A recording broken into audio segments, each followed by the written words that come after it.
नमस्कार दोस्तों, स्वागत है आप सभी का आपके अपने चैनल अमन प्रयास जिज्ञेस में। तो दोस्तों आज की इस वीडियो में हम देखेंगे कि आपका जो D triple S V jail warder का जो एग्ज़ाम है आपका 10 जून से स्टार्ट हुआ था, जो कि 16 जून तक चला था। तो 10 जून से लेकर 16 जून तक आपके जितने भी शिफ्ट में एग्जाम हुए हैं, उन सभी शिफ्टों में जितने भी जीके जिसके प्रश्न पूछे गए थे, उनमें से अधिकतम रियल प्रश्नों को आज की इस वीडियो में हम देखने वाले हैं। साथ में इंपॉर्टेंट एक्स्ट्रा फैक्ट्स भी, जिनका भी आगे डी ट्रिपल एस वी से रिलेटेड जितने भी एग्जाम होंगे, वहाँ पर आपको ये वीडियो और पीडीएफ आपको काम आएगा। पीडीएफ टेलीग्राम पे मिलेगा, लिंक डिस्क्रिप्शन में दिया गया है, आप लोग जाकर वहां से ज्वाइन जरूर कर लीजिएगा। तो चलिए वीडियो को हम लोग स्टार्ट करते हैं फ्रेंड्स, बिना किसी देरी के। तो आज का जो हमारा पहला जो प्रश्न है वह है कि चंदेरी का युद्ध इनमें से किस वर्ष लड़ा गया था, वर्ष पूछा गया है। तो इसका राइट आंसर दोस्तों आपका हो जाएगा 1528। ठीक है, चंदेरी का जो युद्ध है आपका 1528 ईस्वी में लड़ा गया था, जैसा कि हमने भी पहले भी चर्चा किया है। किसके किसके बीच लड़ा गया था, तो बाबर और मेदिनी राय के बीच लड़ा गया था, इस बात को याद रखिएगा। इसके अलावा अगर आपसे पूछा जाता पानीपत की पहली लड़ाई कब लड़ी गई थी, तो पानीपत की जो पहली लड़ाई है वो आपका 1526 ईस्वी में लड़ा गया था। किसके किसके बीच लड़ा गया था, तो बाबर और इब्राहिम लोदी के बीच लड़ा गया था। अगर आपसे पूछा जाता कि खानवा का युद्ध कब हुआ या खानवा का लड़ाई कब हुआ, तो आपका राइट आंसर 1527 होता। अगर आपसे पूछा जाता किसके किसके बीच हुआ, तो बाबर और राणा सांगा के बीच हुआ। याद रखिएगा, इन सब में जो विजेता बनेगा वो दोस्तों आपका बाबर ही बनेगा। ठीक है, कौन बनेगा, बाबर ही बनेगा। चंदेरी का युद्ध 1528 में बाबर और मेदिनी राय के बीच, घाघरा का युद्ध आपका 1529 में बाबर और अफगानों के बीच लड़ा गया था। ठीक है, वीडियो में आगे बढ़ते हैं फ्रेंड्स। से पहले बात कर लेते हैं टेक्स्ट बुक पर चल रहे फ्यूचर ऑफिसर सेल के बारे में। इस सेल के दौरान अगर आप इनका ईयरली का टेक्स्ट बुक पास प्रो लेते हैं तो आपको मात्र 466 रुपये में देखने को मिलेगा। साथ में कूपन कोड आप APG यूज करते हैं तो आपको यहाँ पर 10% की जगह 12% का एक्स्ट्रा ऑफ मिलेगा। यहाँ पर दोस्तों डी ट्रिपल एस वी से रिलेटेड जितने भी एग्जाम होंगे उन सभी एग्जामों का मॉक टेस्ट और PYQ तो मिलेगा ही मिलेगा।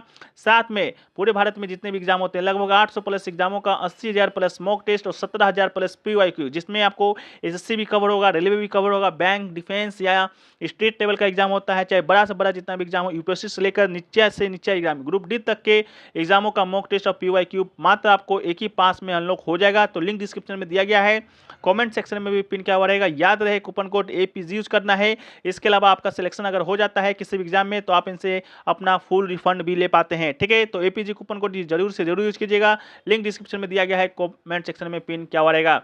हमारा जो नेक्स्ट क्वेश्चन है वो पूछा गया है कि भारतीय संविधान का कौन सा अनुच्छेद नागरिकता से संबंधित है। तो भारतीय संविधान का कौन सा अनुच्छेद अगर आपसे पूछा जाता नागरिकता से संबंधित है तो इसका राइट आंसर आपका अनुच्छेद 5 होता। ठीक है, अनुच्छेद जो 5 है ये आपका संविधान में नागरिकता से संबंधित है। इस संविधान के प्रारंभ में प्रत्येक व्यक्ति जिसका अधिवास भारत के क्षेत्र में है और भारत के क्षेत्र में पैदा हुआ था, या जिनके माता पिता में से कोई एक भारत के क्षेत्र में पैदा हुआ था, या जो इसे प्रारंभ में ठीक पहले कम से कम 5 वर्ष तक भारत के राज्य क्षेत्र में मामूली तौर से निवास कर रहा हो, वो आपका भारत का नागरिक होगा। इसके अलावा भारत के संविधान का भाग 2 है जो कि आपका अनुच्छेद 5 से 11 में शामिल है, जिसमें भारत की नागरिकता से संबंधित है। ठीक है, तो ये दोस्तों आपका पूछा गया था। सो फ्रेंड्स, हमारा जो नेक्स्ट क्वेश्चन है वह है में से कौन सी हिमालयी वनस्पति जाति 1800 से 2600 मीटर की ऊंचाई के बीच पाई जाती है। तो इसका राइट आंसर आपका हो जाएगा देवदार। देवदार की बात करेंगे तो देवदार एक सीधे तने वाला उच्चा शंकुधारी पेड़ है जिसके पत्ते लंबे और कुछ गोलाई लिए होते हैं। इसकी लकड़ी मजबूत किंतु हल्की और सुगंधित होती है। इनका मूल स्थान पश्चिमी हिमालय के पर्वतों तथा भूमध्य सागरीय क्षेत्र में है। उत्तर भारत के कश्मीर से गढ़वाल तक के वनों के 1700 से लेकर 3500 फुट तक की ऊंचाई पर यह वृक्ष आपका मिलता है। ठीक है, इसको भी याद रखिएगा। नेक्स्ट क्वेश्चन पूछा गया कि वर्ष 2011 में पुरुष महिला साक्षरता अंतर यानी कि मेल फीमेल लिटरेसी गैप क्या है। तो इसका राइट आंसर तो आपका 16.68% इसका राइट आंसर होगा, यानी कि 16.68। इसके अलावा देश में साक्षरता दर आपसे पूछा जाता, जो कि पूछा ही गया है पहले, तो 74.04% होता। उसमें से पुरुष का साक्षरता दर आपका 82.14% है, महिलाओं का साक्षरता दर आपका 65.46% है। इसको जब आप अंतर निकालने जाइएगा तो आपको 16.68% है जो कि आपको निकल कर आएगा। ठीक है, और ओवरऑल साक्षरता दर तो आपका 74.04% है ही। इसके अलावा आप लोग जान लीजिए कि साक्षरता दर का जो परिभाषा होता है एक्चुअल में क्या होता है। तो एक व्यक्ति को परिभाषित किया गया है 7 वर्ष या उससे अधिक आयु के व्यक्ति जो किसी भी भाषा में, चाहे हिंदी हो, अंग्रेजी हो, पाली हो, बौद्ध हो, तमिल हो, तेलुगु हो, बंगाली हो, उर्दू हो, किस समझ के साथ पढ़ और लिख सकता है उसको साक्षर माना जाता है। ठीक है, पढ़ भी सकता है और लिख भी सकता है। ठीक है, 7+ जो भी जितने भी आयु के व्यक्ति हैं। इसके अलावा अगर आपसे पूछा जाता सबसे ज़्यादा साक्षर वाला राज्य कौन सा है, ठीक है, तो राज्य पूछा जाता तो इसका राइट आंसर आपका केरल हो जाता। इसके अलावा सबसे कम वाला पूछा जाता तो बिहार इसका राइट आंसर होगा। ठीक है, उसी प्रकार अगर पुरुषों में साक्षरता दर आपसे ज़्यादा पूछा जाता तो केरल ही इसका राइट आंसर होता। महिलाओं में साक्षरता दर सबसे ज़्यादा पूछा जाता तो केरल ही इसका राइट आंसर होता। उसी प्रकार सबसे कम बिहार में ही, दोनों पुरुष और महिला आपको होगा। अगला है कि तंजावुर किस राजवंश की राजधानी थी। तंजावुर की बात करेंगे तो ये आपका चोल साम्राज्य का राजधानी था, तो इसका राइट आंसर आपका चोल हो जाएगा। तंजौर चोलों की राजधानी हुआ करता था। चोल समाज की स्थापना अगर किसने किया था, यह प्रश्न आपके एग्जाम में आए तो याद रखिएगा, विजयालय इसका राइट आंसर होगा। इसके अलावा 8वीं शताब्दी के भीतर उन्होंने पल्लवों को समाप्त कर दिया, तंजौर साम्राज्य पर नियंत्रण किया और शक्तिशाली चोल साम्राज्य की नींव का मार्ग प्रशस्त किया। इस प्रकार तंजौर को शानदार चोल समाज की प्रमुख राजधानी के रूप में नामित किया गया था। तंजौर तमिलनाडु के कावेरी डेल्टा में स्थित है।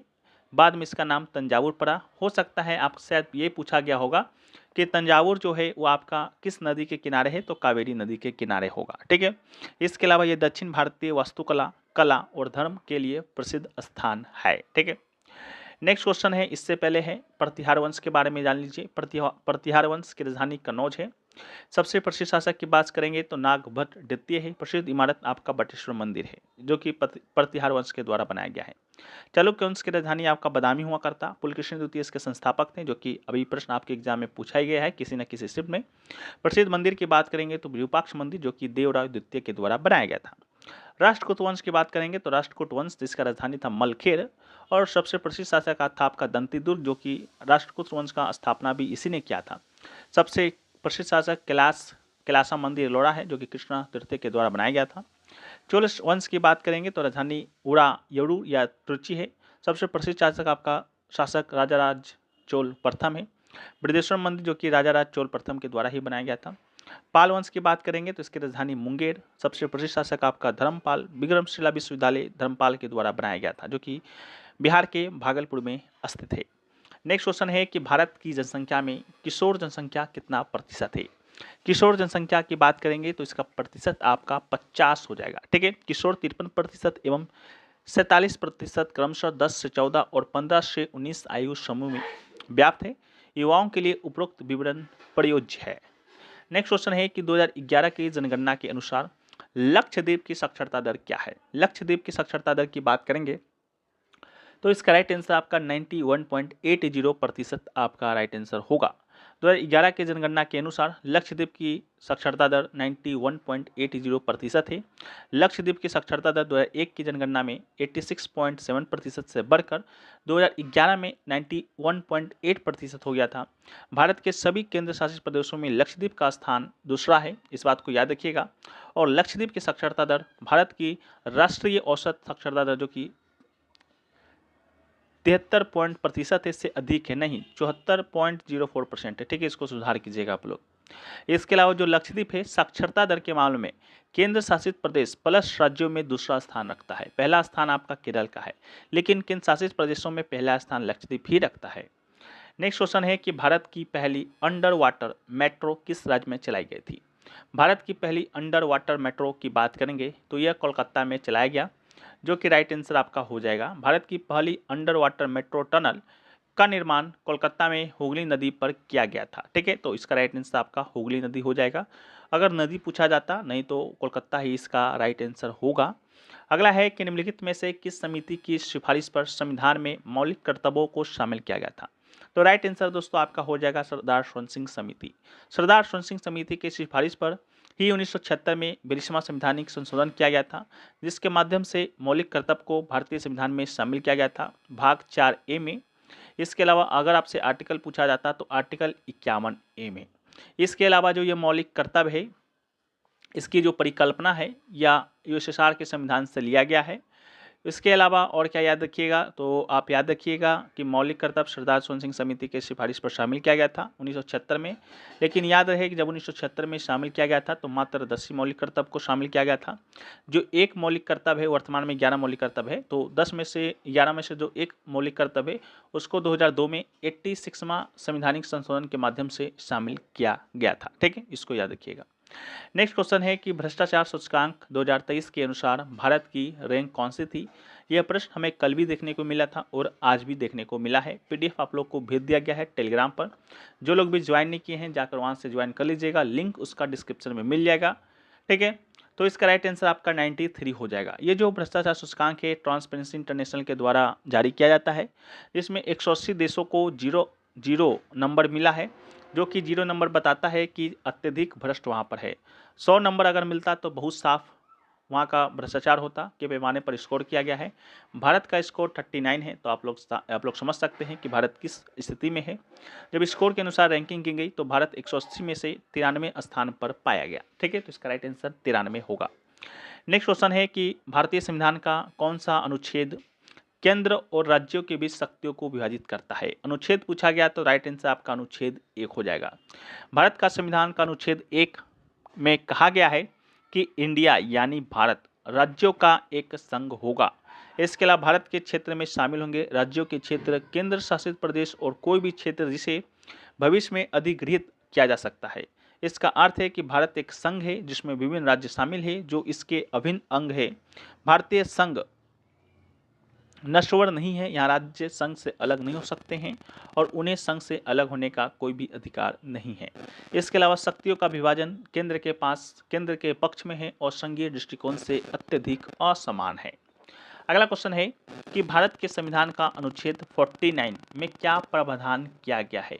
प्रावधान की बात करेंगे तो इसका राइट आंसर हो जाता स्मारकों एवं स्थानों तथा प्राकृतिक महत्व की वस्तुओं का संरक्षण करना। ठीक है, भारत के संविधान का अनुच्छेद 49 का प्रावधान है स्मारकों और प्राकृतिक महत्व के स्थानों और वस्तुओं का संरक्षण करना।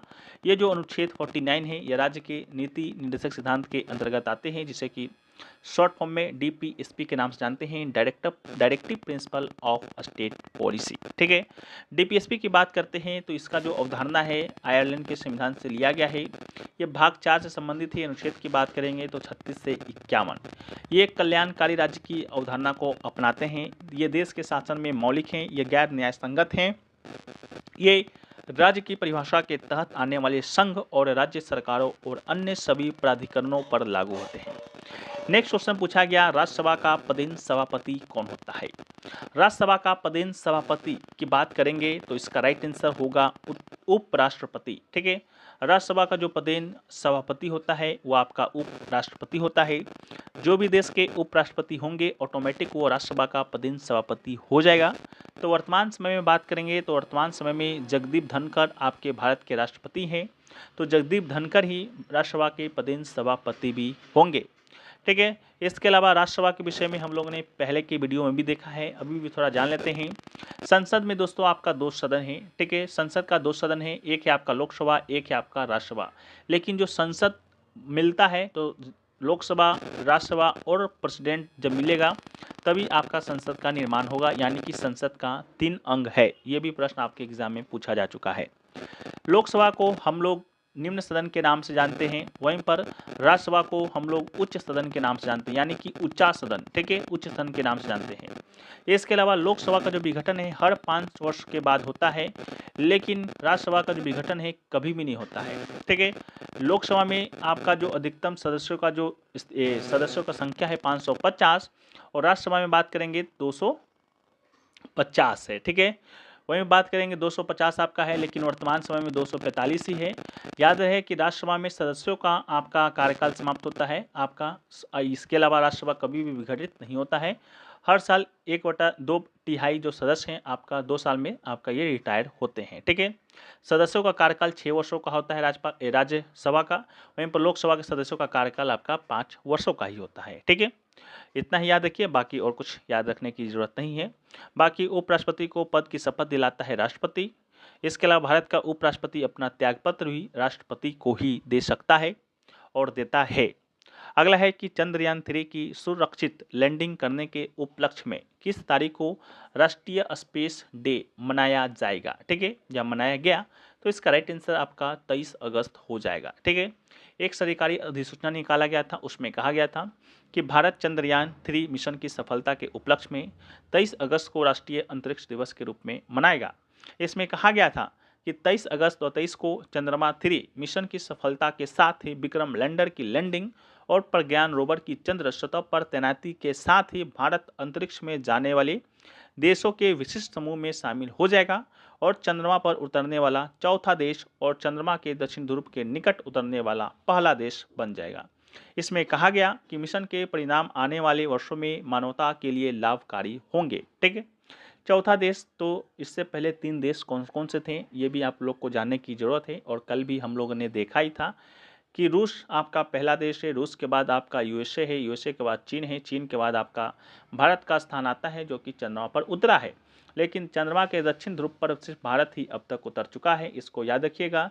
इसके अलावा जो ये आपका चंद्रयान-3 का जो लैंडर है आपका विक्रम, ये पूछा गया था कल कि ऑर्बिट, पृथ्वी के ऑर्बिट में कब आया था, तो इसको भी याद रखिएगा।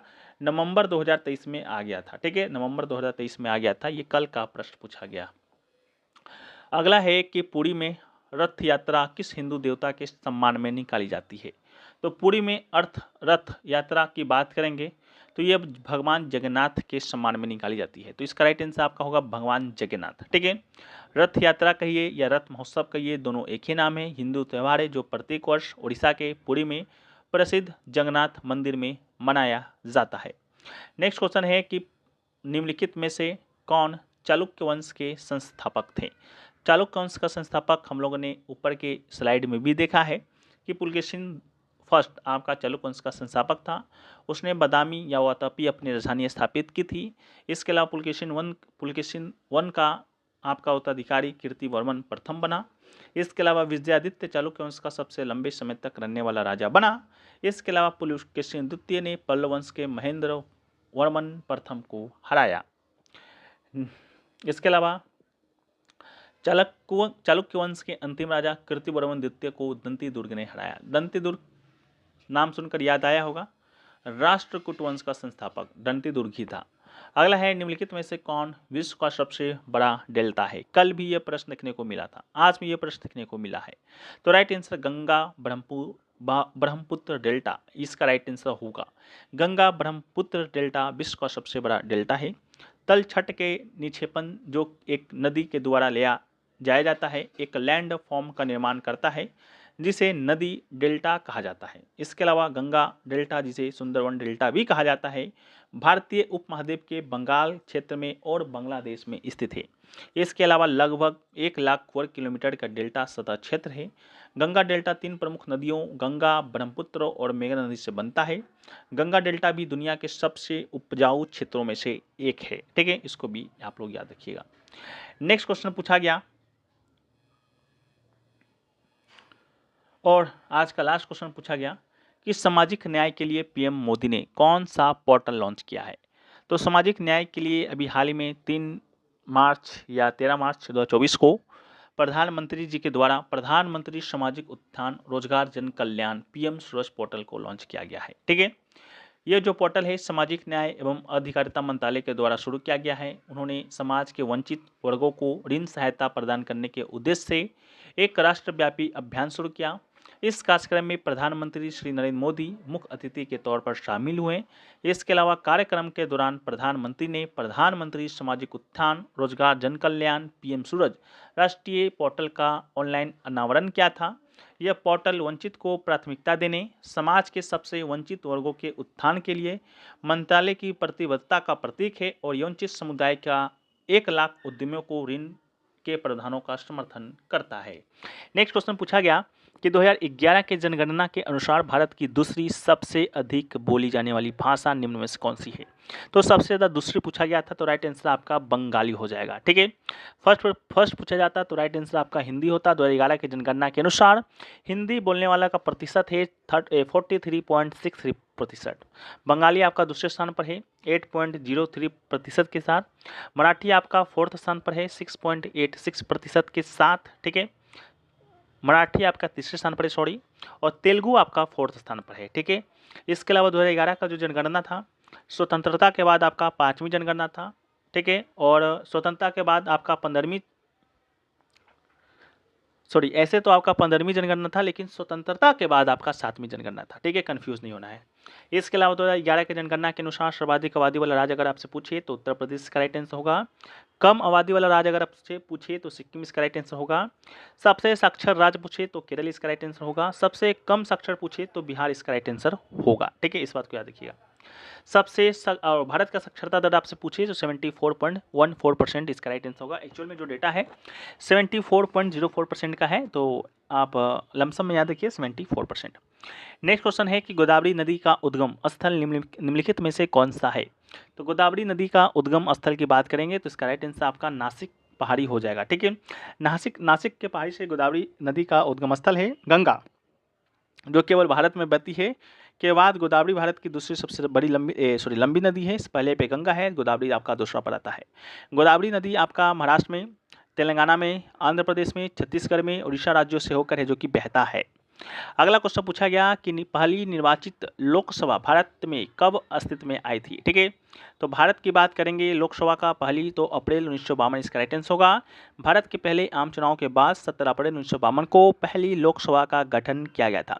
ये 5 वर्षों के अपने पूर्णकाल तक चली और 4 अप्रैल 1957 को भंग कर दी गई। ठीक है, नेक्स्ट क्वेश्चन पूछा गया कि भारतीय नागरिकता कितने तरीकों से हासिल की जा सकती है। तो भारतीय नागरिकता की बात करेंगे तो भारतीय नागरिकता टोटल 5 तरीकों से हासिल किया जा सकता है। वो 5 तरीका कौन कौन सा है? 5 तरीका में एक तरीका है जन्म से नागरिकता। यदि आपका जन्म भारत में होता है तो ऑटोमेटिक आपको भारतीय नागरिकता मिल जाएगा। दूसरा है वंश के द्वारा नागरिकता। तीसरा है आपका पंजीकरण द्वारा नागरिकता। चौथा है आपका प्राकृतिककरण द्वारा नागरिकता। और पांचवा है आपका क्षेत्र को शामिल करके नागरिकता। यानी कि किसी बांग्लादेश के किसी क्षेत्र को शामिल कर देंगे भारत में तो ऑटोमेटिक आपको भारत का नागरिकता मिल जाएगा। ठीक है, हो सके तो पाकिस्तान के कुछ क्षेत्र को ही शामिल कर लिया जाए तो आपको भारत का नागरिकता है जो कि मिल जाएगा। ठीक है, अगला है कि भारत के संविधान का भाग 2 अनुच्छेद 5 से 11 भारत की नागरिकता से संबंधित है। ठीक है, ये डेटा है क्योंकि नागरिकता से संबंधित प्रश्न आपके एग्जाम में पूछे ही जा रहे हैं। ठीक है, तो भाग 2 को याद रखिएगा जो कि प्रश्न पूछा भी गया है किसी न किसी शिफ्ट में। वीडियो के अंत में लास्ट प्रश्न आपका इसी से रिलेटेड है। अनुच्छेद की बात करेंगे तो अनुच्छेद 5 से 11। अनुच्छेद 5 कहता है संविधान के प्रारंभ में नागरिकता। अनुच्छेद 6 कहता है पाकिस्तान से भारत में प्रवास करने वाले कुछ व्यक्तियों के नागरिकता के अधिकार हैं। अनुच्छेद 7 कहता है पाकिस्तान में कुछ प्रवासियों के नागरिकता के अधिकार हैं। अनुच्छेद 8 है भारत से बाहर रहने वाले भारतीय मूल के कुछ व्यक्तियों को नागरिकता के अधिकार हैं। अनुच्छेद 9 है किसी विदेशी राज्य की नागरिकता सुरक्षा से प्राप्त करने वाले व्यक्तियों का नागरिक न होना। अनुच्छेद 10 कहता है नागरिकता के अधिकारों की निरंतरता है। अनुच्छेद 11 की बात करेंगे तो संसद कानून के द्वारा नागरिकता के अधिकार को विनियमित करने के लिए। नेक्स्ट क्वेश्चन है कि स्वदेशी आंदोलन कब शुरू हुआ था। स्वदेशी आंदोलन की बात करेंगे तो ये शुरू हुआ था आपका 1905 में। ठीक है, स्वदेशी आंदोलन 7 अगस्त 1905 को बंगाल के कलकत्ता टाउन हॉल में घोषित किया गया था। इसके अलावा जब भारत के तत्कालीन जो वायसराय था लॉर्ड कर्जन ने जुलाई 1905 में बंगाल के विभाजन की घोषणा की तो भारतीय राष्ट्रीय कांग्रेस ने बंगाल में स्वदेशी आंदोलन की शुरुआत की। इसके अलावा स्वदेशी आंदोलन एक विरोधी आंदोलन के रूप में शुरू किया गया था जिसने देश में बहिष्कार आंदोलन को जन्म दिया। स्वदेशी आंदोलन में बाल गंगाधर तिलक, बिपिन चंद्र पाल, लाला लाजपत राय प्रमुख लोग थे।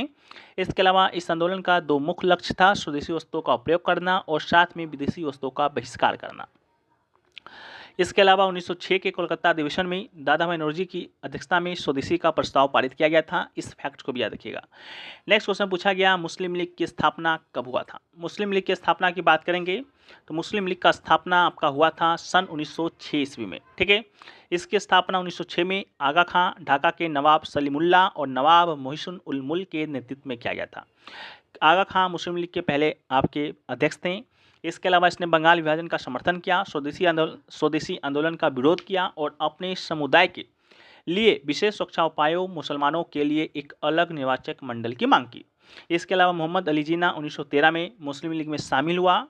इसके अलावा 1930 में इकबाल ने फ्रंटियर प्रांत बलूचिस्तान, सिंध और कश्मीर के संघ का सुझाव दिया और महासंघ के भीतर एक मुस्लिम राज्य के रूप में इसके अलावा चौधरी रहमत अली को भी याद रखिएगा। 1935 में पाकिस्तान जो बाद में पाकिस्तान बना, शब्द का आविष्कार किया था। इसके अलावा मुस्लिम लीग का लाहौर अधिवेशन बहुत फेमस है, जो कि सन 1940 में हुआ था, इसको भी याद रखिएगा। इसके अलावा पाकिस्तान प्रस्ताव पारित किया गया, जो भारत सरकार अधिनियम 1935 ईस्वी में संघ की योजना की परिकल्पना की। अगला है कि 1857 के विद्रोह का तत्कालिक कारण बने ग्रिस्ट कारतूसों का उपयोग करने वाली एनफील्ड राइफलों का पेश करने के लिए कौन जिम्मेदार था? तो ये जिम्मेदार था आपका हेनरी हार्डिंग। ठीक है, तो हेनरी हार्डिंग इसका राइट आंसर है।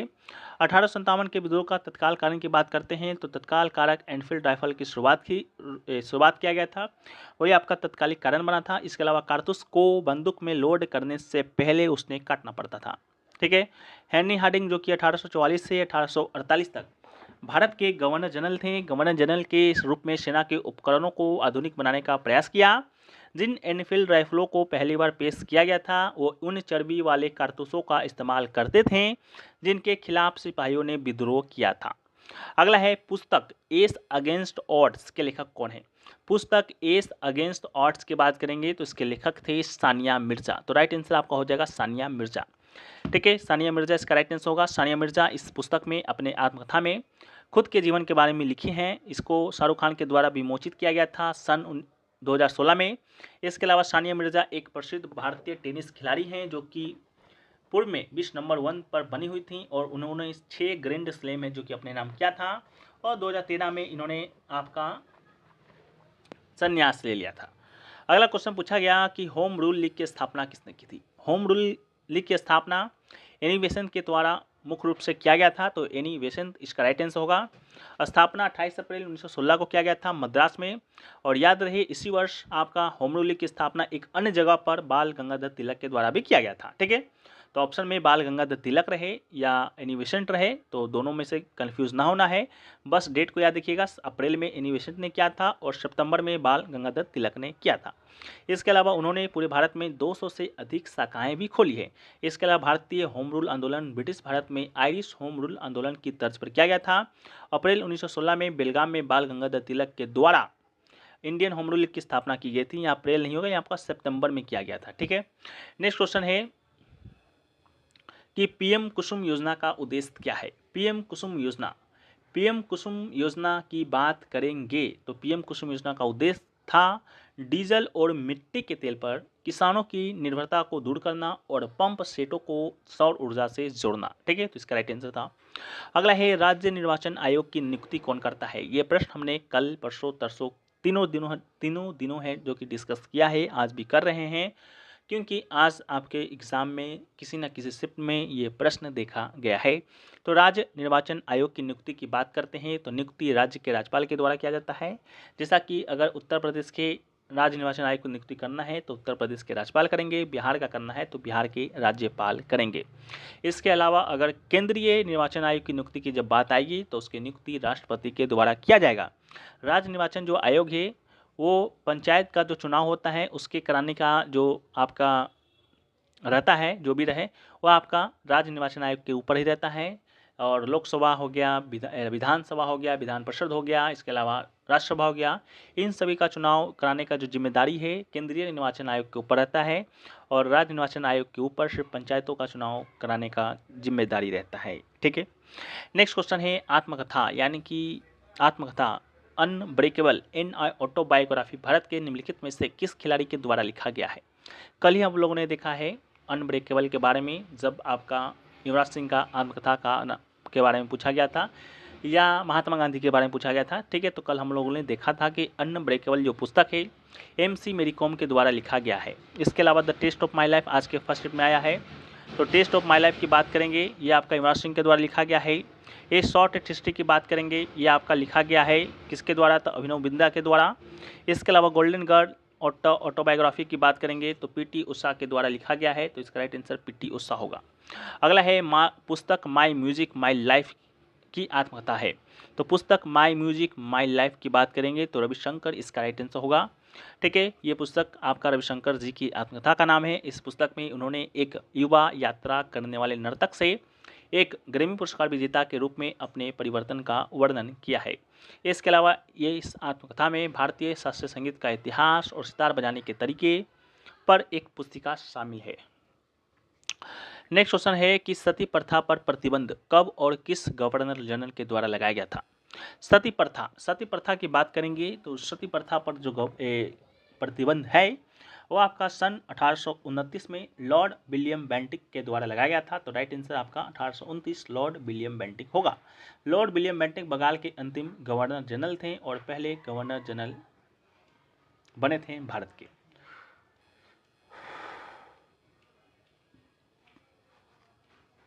नेक्स्ट क्वेश्चन है कि इनमें से कौन प्रार्थना समाज का मुख्य उद्देश्य नहीं था, यानी कि which of the following was not the main objective of the prayer society. तो इसका राइट आंसर आपका 4 ऑप्शन इसी प्रकार से दिए गए थे। मूर्ति पूजा की निंदा, महिला शिक्षा को बढ़ावा देना, विधवा विवाह को बढ़ावा देना एंड जाति व्यवस्था का उन्मूलन। तो इसका राइट आंसर आपका मूर्ति पूजा का निंदा करना था। 1867 में आपका प्रार्थना समाज का स्थापना आत्माराम पांडुरा के समर्थन से केशव चंद्र सेन के द्वारा किया गया था। यह एक गुप्त सभा थी और इसका उद्देश्य सामाजिक सुधार करना था। लड़के लड़कियों का विवाह की उम्र बढ़ाना भी प्रार्थना समाज का उद्देश्य था। इसके अलावा इस सभा में निम्नलिखित महत्वपूर्ण व्यक्ति शामिल हुए थे, जैसा कि महादेव गोविंद रानाडे, आर.जी. भंडारकर और एन.जी. चंद्रवाकर। ठीक है। नेक्स्ट क्वेश्चन है कि विधवा पुनः विवाह के पक्ष में किसने आंदोलन चलाया था। तो विधवा पुनः विवाह के पक्ष की बात करेंगे तो आंदोलन चलाया था ईश्वर चंद्र विद्यासागर ने। ईश्वर चंद्र विद्यासागर ने चुनौती ली और 7 दिसंबर 1856 को कोलकाता में पहली विधवा पुनः विवाह अपने दम पर करवाया था। इसके अलावा विद्यासागर ने बाल विवाह के खिलाफ जोरदार लड़ाई लड़ी और महिलाओं के शिक्षा के अधिकार का बचाव किया। इसके अलावा हिंदू विधवा पुनः विवाह अधिनियम 1856 का मसौदा लॉर्ड डालहौजी के द्वारा तैयार किया गया था और लॉर्ड कैनिंग के द्वारा पारित किया गया था। इसके अलावा इस विधवा पुनः विवाह अधिनियम 1856 के कार्यान्वयन के समय लॉर्ड कैनिंग भारत का गवर्नर जनरल था। इसके अलावा इस कानून से पहले सती प्रथा को भी लॉर्ड विलियम बेंटिक के द्वारा 1829 में समाप्त कर दिया गया था। नेक्स्ट क्वेश्चन है कि सिग्मो उत्सव भारत के किस राज्य में मनाया जाता है। सिग्मो उत्सव कल भी आपको देखने को मिला था, आज भी देखने को मिला है। तो इसका राइट आंसर आपका गोवा था। सिग्मो गोवा का लोकप्रिय त्यौहार है। सिग्मो उत्सव होली के त्यौहार के समान है। जिस प्रकार हम लोग होली मनाते हैं उस प्रकार गोवा के लोग सिग्मो उत्सव मनाते हैं। यह 14 दिनों का त्यौहार होता है। सिग्मो पूरे भारत मनाया जाता है लेकिन अलग अलग नामों से। ठीक उसी प्रकार जिस प्रकार मकर संक्रांति मनाया जाता है पूरे भारत में लेकिन अलग अलग नामों से। उत्तर भारत में इसे होली के नाम से जानते हैं, असम और बंगाल में दोल यात्रा के नाम से जानते हैं, दक्षिण भारत में काम दहन के नाम से जानते हैं, महाराष्ट्र में सीमोगा के नाम से जानते हैं। अगला है कि 2023-24 रणजी ट्रॉफी का खिताब किसने अपने नाम किया था। 2023-24 रणजी ट्रॉफी की बात करेंगे तो इसका राइट आंसर आपका मुंबई होगा। मुंबई ने 42वीं बार रणजी ट्रॉफी 23-24 का खिताब अपने नाम कर लिया था। इसके अलावा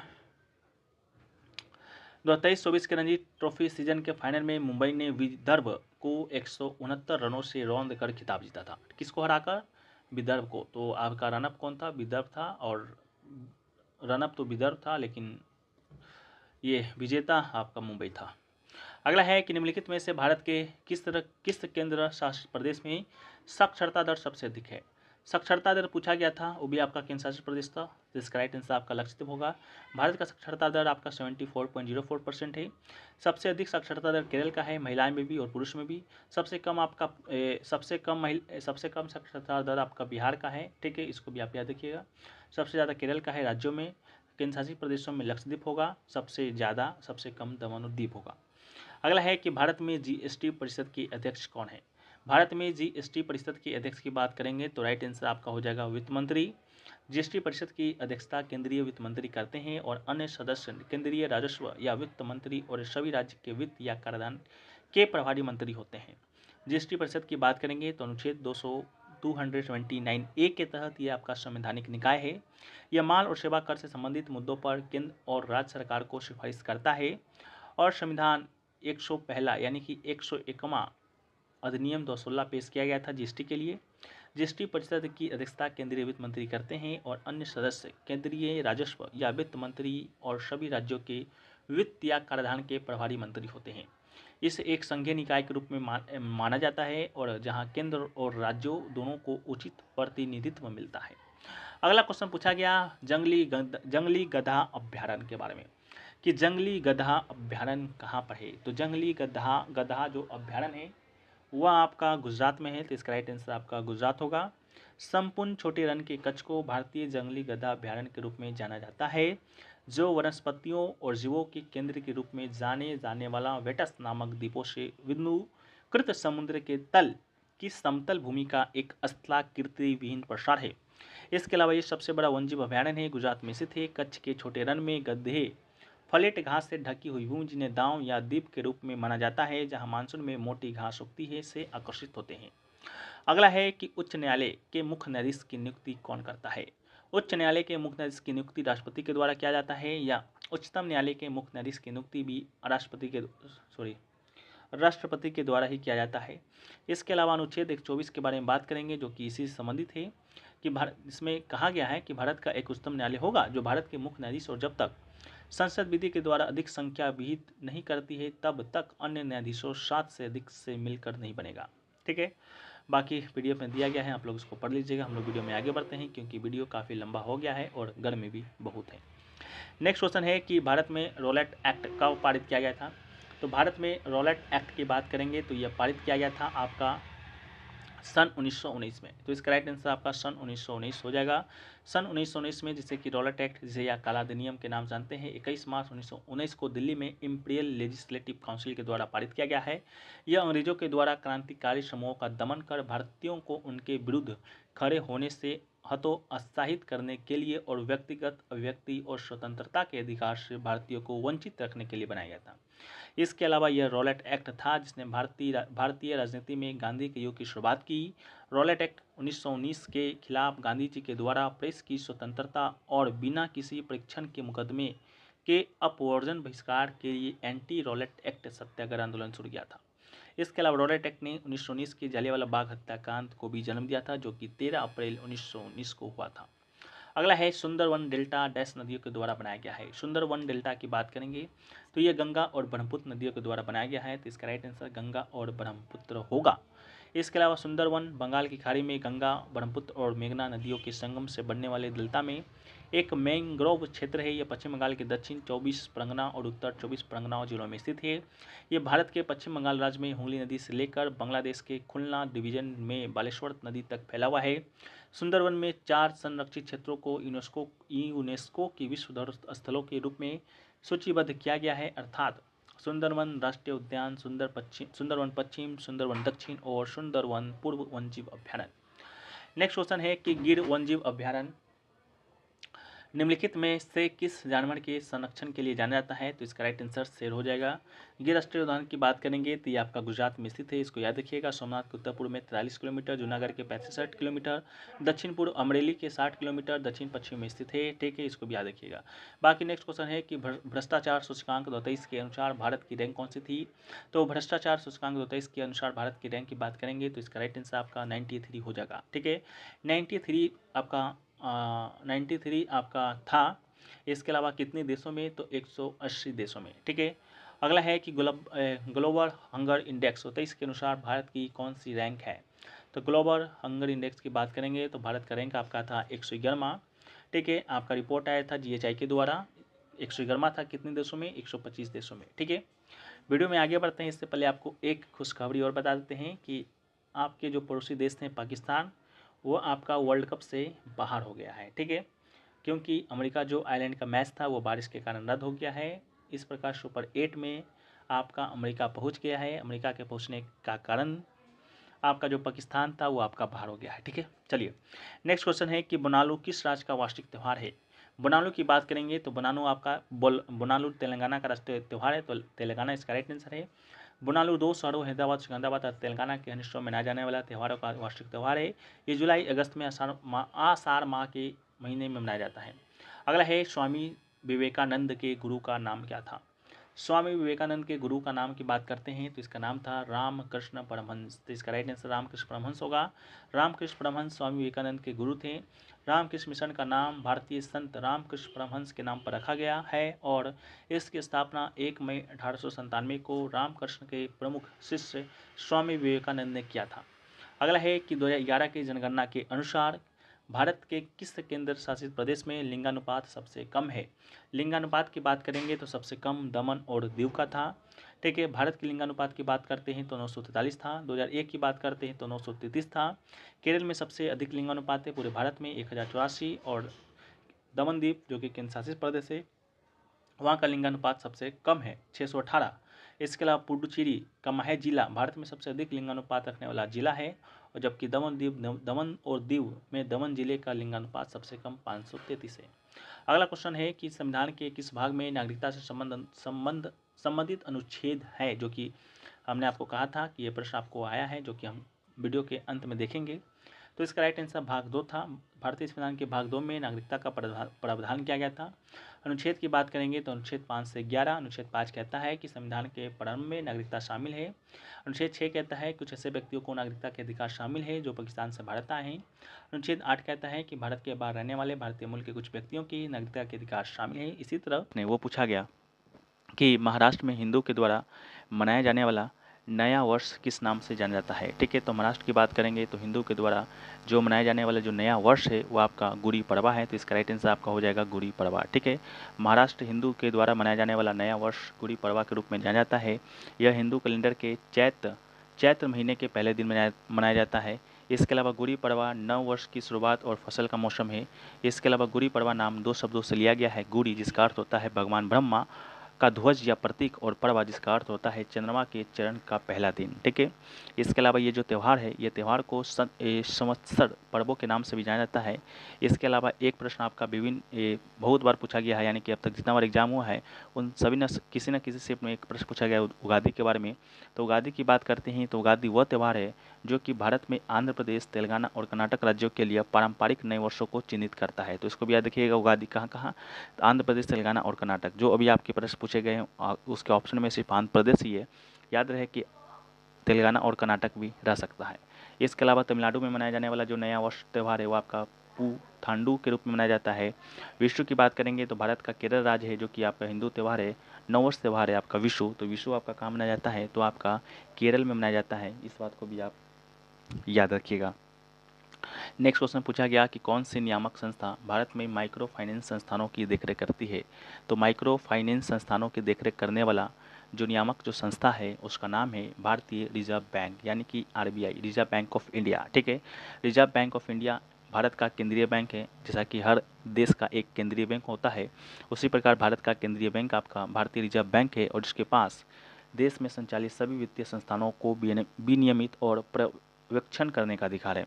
इसके अलावा माइक्रो फाइनेंस संस्थानों जैसे कि एमएफआई को गैर बैंकिंग वित्तीय संस्थान यानी कि एनबीएफसीएस माना जाता है, और एनबीएफसीएस के लिए नियामक ढांचे के तहत आरबीआई द्वारा विनियमित किया जाता है।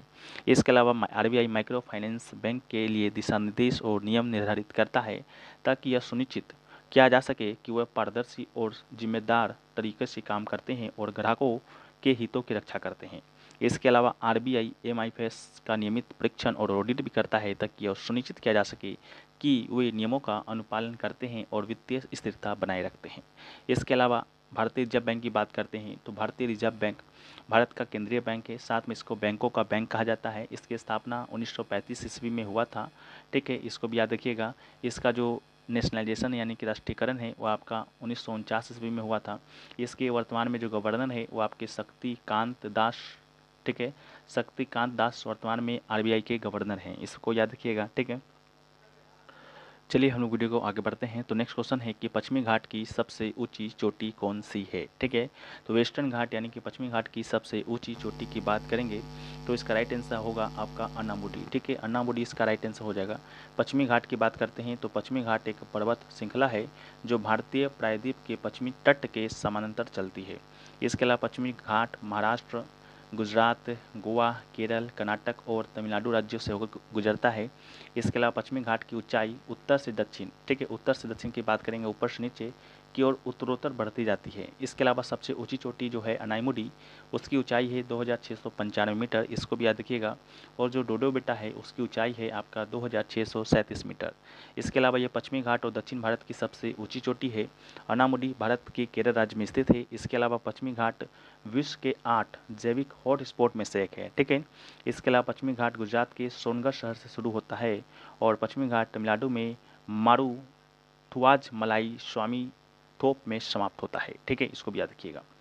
नेक्स्ट क्वेश्चन है कि प्रसिद्ध भारतीय क्रिकेटर युवराज सिंह की आत्मकथा पुस्तक का क्या नाम है। युवराज सिंह की आत्मकथा पुस्तक का नाम आपसे पूछा गया था, तो इसका राइट आंसर होगा the test of my life, ठीक है। टेस्ट ऑफ माई लाइफ इसका राइट आंसर होगा।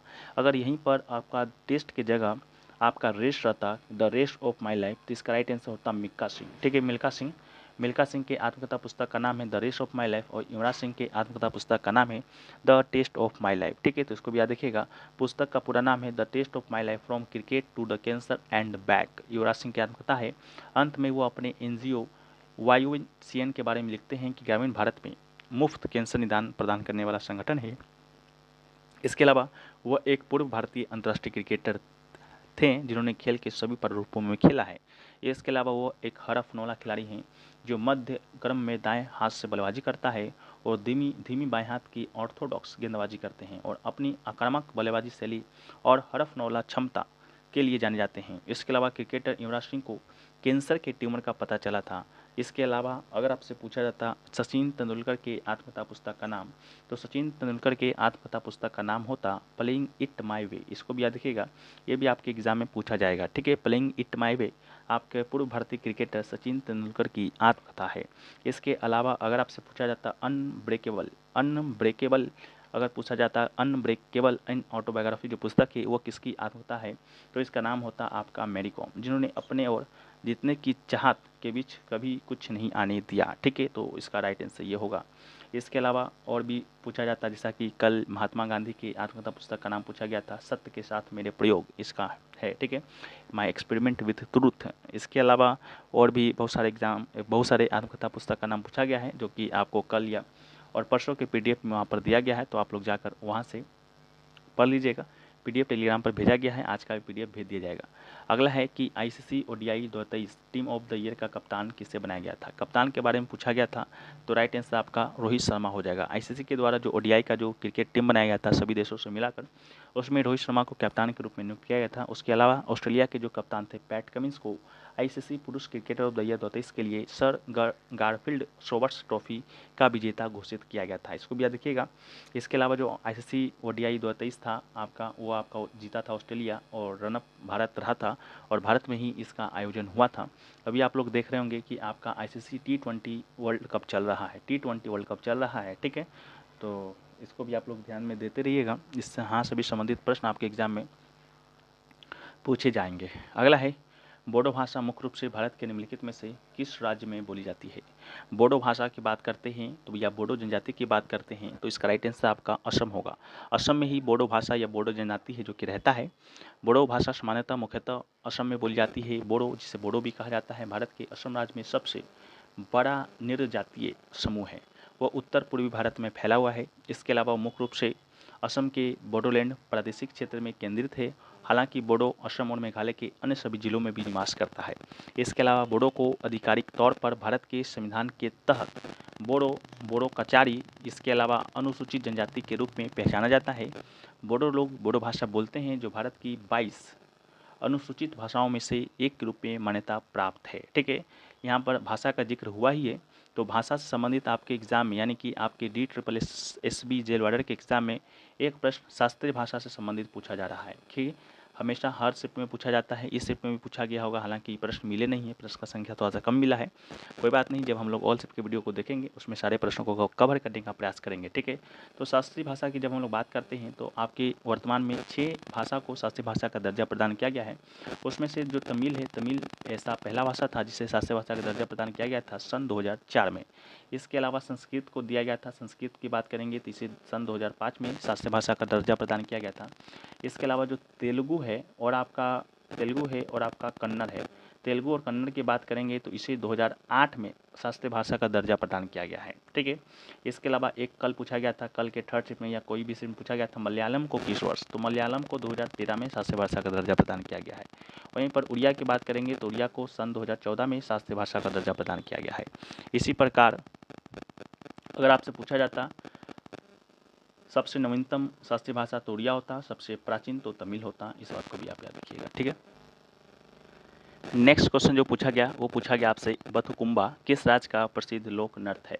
बथुकुम्बा की बात करेंगे तो इसका राइट आंसर आपका तेलंगाना होगा। बथुकुम्बा उत्सव में महिलाएं पारंपरिक पट्टू साड़ी पहनकर एक समूह में महा बथुकुम्बा नृत्य करती है। इसके अलावा बथुकुम्बा तेलंगाना का एक फूल और सांस्कृतिक उत्सव है। बथुकुम्बा मूल रूप से शहर के गली के कोनों और मंदिरों में शंकु के आकार के फूलों का ढेर है। इसके अलावा बथुकुम्बा के अलावा आपके एग्ज़ाम में क्या क्या पूछा जा सकता है। आपके एग्ज़ाम में पूछा जा सकता है लोहड़ी। लोहड़ी की बात करेंगे तो लोहड़ी आपका,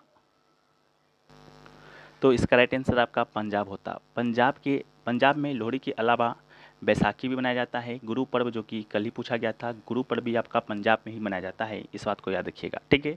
इसके अलावा उत्तर प्रदेश के कुछ त्योहारों को देखें तो आपका गंगा दशहरा है, वो आपका उत्तर प्रदेश में मनाया जाता है। इसके अलावा गुड़ी पड़वा, जो कि अभी हम लोग फर्स्ट क्वेश्चन ही गुड़ी पड़वा से रिलेटेड था कि महाराष्ट्र का नववर्ष उत्सव है। इसके अलावा गणेश चतुर्थी है। इसके अलावा गणेश चतुर्थी महाराष्ट्र में ही मनाया जाता है, इस बात को भी आप याद रखिएगा। नेक्स्ट क्वेश्चन पूछा गया कि लार में मौजूद उस एंजाइम का नाम बताना है जो कार्बोहाइड्रेट के पाचन पर काम करता है या कार्बोहाइड्रेट का पाचन करता है। तो इसका राइट आंसर आपका हो जाएगा अमाइलेज, ठीक है। अमाइलेज इसका राइट आंसर है। लार में एंजाइम लार युक्त एमाइलेज या टाइलिन होता है जो कार्बोहाइड्रेट यानी कि स्टार्च का पाचन करता है। इसके अलावा यह एंजाइम द्वारा मुंह में ही माल्टोज लगभग 30% स्टार्च का एक एंजाइम में घुलनशील हो जाता है। उचित कार्य के लिए इसे क्षारीय माध्यम यानी कि अनुकूलतम pH 6.8 की आवश्यकता होती है, इस बात को भी याद रखिएगा। इसके अलावा लार में लाइसोजाइम नामक एक एंजाइम भी होता है। यह एक जीवाणु विरोधी घटक के रूप में कार्य करता है और जो संक्रमण को रोकता है। इसके अलावा पेप्सिन एक एंजाइम है जो प्रोटीन के पाचन के लिए जिम्मेदार है। तो अगर आपसे प्रश्न पूछा जाए कि प्रोटीन के पाचन के लिए कौन सा एंजाइम जिम्मेदार है, तो राइट आंसर होगा पेप्सिन। इसके अलावा ट्रिप्सिन के बारे में अगर आपसे पूछा जाएगा तो ट्रिप्सिन एक प्रोटियोलिटिक एंजाइम है जो प्रोटीन के पाचन में सहायक होता है। इसके अलावा ट्रिप्सिन निष्क्रिय रूप से ट्रिप्सिनोजेन नामक अग्नाशय के द्वारा निर्मित होता है। इसके अलावा अगर आपसे सेलुलोज डी के बारे में पूछा जाएगा तो सेलुलोज डी ग्लूकोज इकाइयों से बना एक सीधी श्रृंखला पॉलीसेकेराइड है जो बीटा ग्लाइकोसिडिक श्रृंखला से जुड़ता है, ठीक है। तो इसको याद रखिएगा। अगला है कि भारत में एकल नागरिकता की अवधारणा किस देश से अपनाई गई है। एकल नागरिकता से संबंधित 2 प्रश्न पूछे गए थे, उनमें से एक प्रश्न तो आपका एकल नागरिकता से संबंधित था। तो भारत में जो एकल नागरिकता है वो आपका ब्रिटेन यानी कि इंग्लैंड से अपनाया गया है। तो इसका राइट आंसर आपका इंग्लैंड होगा, ठीक है। भारत में एकल नागरिकता की अवधारणा ब्रिटिश संविधान अर्थात इंग्लैंड से ली गई है। भारत का संविधान पूरे भारत के लिए एकल नागरिकता प्रदान करता है। इसके अलावा नागरिकता अधिनियम 1955 संविधान के प्रारंभ के बाद भारतीय नागरिकता के अधिग्रहण, निर्धारण और समाप्ति से संबंधित मामलों से संबंधित है, ठीक है। एकल नागरिकता कहने का मतलब है कि आपका देश में बस एक ही नागरिकता होगा, वो आपका भारत का नागरिकता होगा, ना कि अगर आप बिहार में रहते हैं तो बिहार का नागरिकता होगा, ऐसा नहीं है। उत्तर प्रदेश में रहते हैं तो उत्तर प्रदेश का नागरिकता होगा, ऐसा नहीं है, ठीक है। आपको एक नागरिकता होगा जो कि भारत का नागरिकता होगा। जहाँ भी जाइएगा भारत के नागरिक के नाम से ही कहलाइएगा, ठीक है। इसके अपोजिट अगर देखें कि दोहरी नागरिकता क्या होता है, तो दोहरी नागरिकता आपको अमेरिका में देखने को मिलेगा। अमेरिका में अमेरिका का नागरिकता तो है ही, साथ में अलग अलग जो स्टेट है यानी कि न्यूयॉर्क हो गया, वहाँ का नागरिकता अलग है। इसके अलावा जो वाशिंगटन डीसी हो गया, वहाँ का नागरिकता अलग है, ठीक है। वो तो वही जो एकल नागरिकता है आपका ब्रिटेन के संविधान से लिया गया है। इसके अलावा नागरिकता से संबंधित अनुच्छेद की बात करेंगे तो आपका 5 से लेकर 11 तक का जो अनुच्छेद है आपका नागरिकता से ही संबंधित है। और भाग 2 है जो कि आपका नागरिकता से संबंधित है। उस बात को भी आप याद रखिएगा। जो एक और क्वेश्चन क्या पूछा गया था स्टूडेंट, जब जो लोग देख रहे होंगे, जो लोग एग्जाम देकर आए होंगे, वे लोग जरूर से ज़रूर बता दीजिएगा, ठीक है। नेक्स्ट क्वेश्चन जो पूछा गया कि सुरमा नदी जिसे बराक नदी के नाम से जाना जाता है डैश से निकलती है, ठीक है। तो सुरमा नदी या बराक नदी दोनों एक ही का नाम है। ये निकलती है आपका मणिपुर की पहाड़ियों से, ठीक है।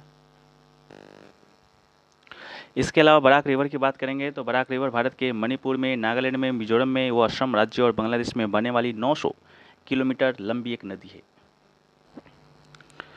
इसके अलावा बराक रिवर की बात करेंगे तो 900 किलोमीटर जिसकी लंबाई है, तो भारत में आपका 524 किलोमीटर है 900 किलोमीटर में से। इसके अलावा 31 भारत बांग्लादेश सीमा पर और बाकी बांग्लादेश में बहती है। भारत में लखीमपुर से लेकर भंगा का 121 किलोमीटर का नदी मार्ग बड़ी नौकाओं को चलाने के लिए अनुकूल है और इसे भारत के सन 2016 में राष्ट्रीय जलमार्ग 6 घोषित कर दिया गया है। इस नदी का कुल जल संभर 52,000 वर्ग किलोमीटर है।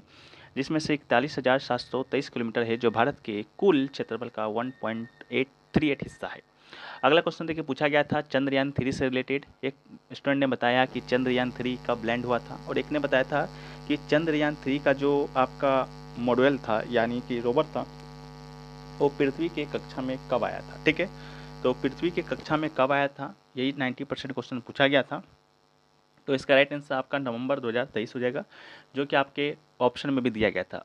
इसके अलावा अगर आपसे पूछा जाता कि चंद्रयान 3 चांद पर कब लैंड किया था, तो इसका राइट आंसर 23 अगस्त 2023 होता।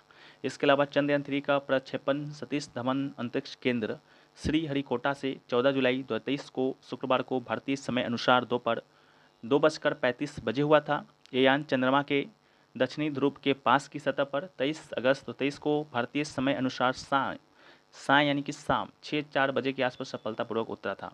इसके अलावा इसरो, रोसकोसमोस, नासा और सीएनएसए के बाद चंद्रमा पर सफलतापूर्वक उतरने वाला चौथी अंतरिक्ष एजेंसी बन गई थी। ठीक है, और दक्षिणी ध्रुव पर उतरने वाला पहली, इसको भी याद रखिएगा, दक्षिणी ध्रुव पर उतरने वाला पहला लेकिन चांद पर उतरने वाला चौथा। इसके अलावा रोसकोसमोस की बात करते हैं तो ये आपका रूस का अंतरिक्ष एजेंसी है, जिस प्रकार इसरो आपका इंडिया का है, नासा आप लोग को मालूम होगा अमेरिका का है, और सीएनएसए आपका चीन का है। यानी कि रूस, अमेरिका, चीन के बाद भारत है जो कि चौथा देश बन गया था। इसके अलावा लैंडर को चंद्र रात के ठंडे तापमान का सामना करने के लिए नहीं बनाया गया था, और लैंडिंग स्थल पर सूर्यास्त लैंडिंग के 12 दिन बाद सतह मिशन को समाप्त कर देता है।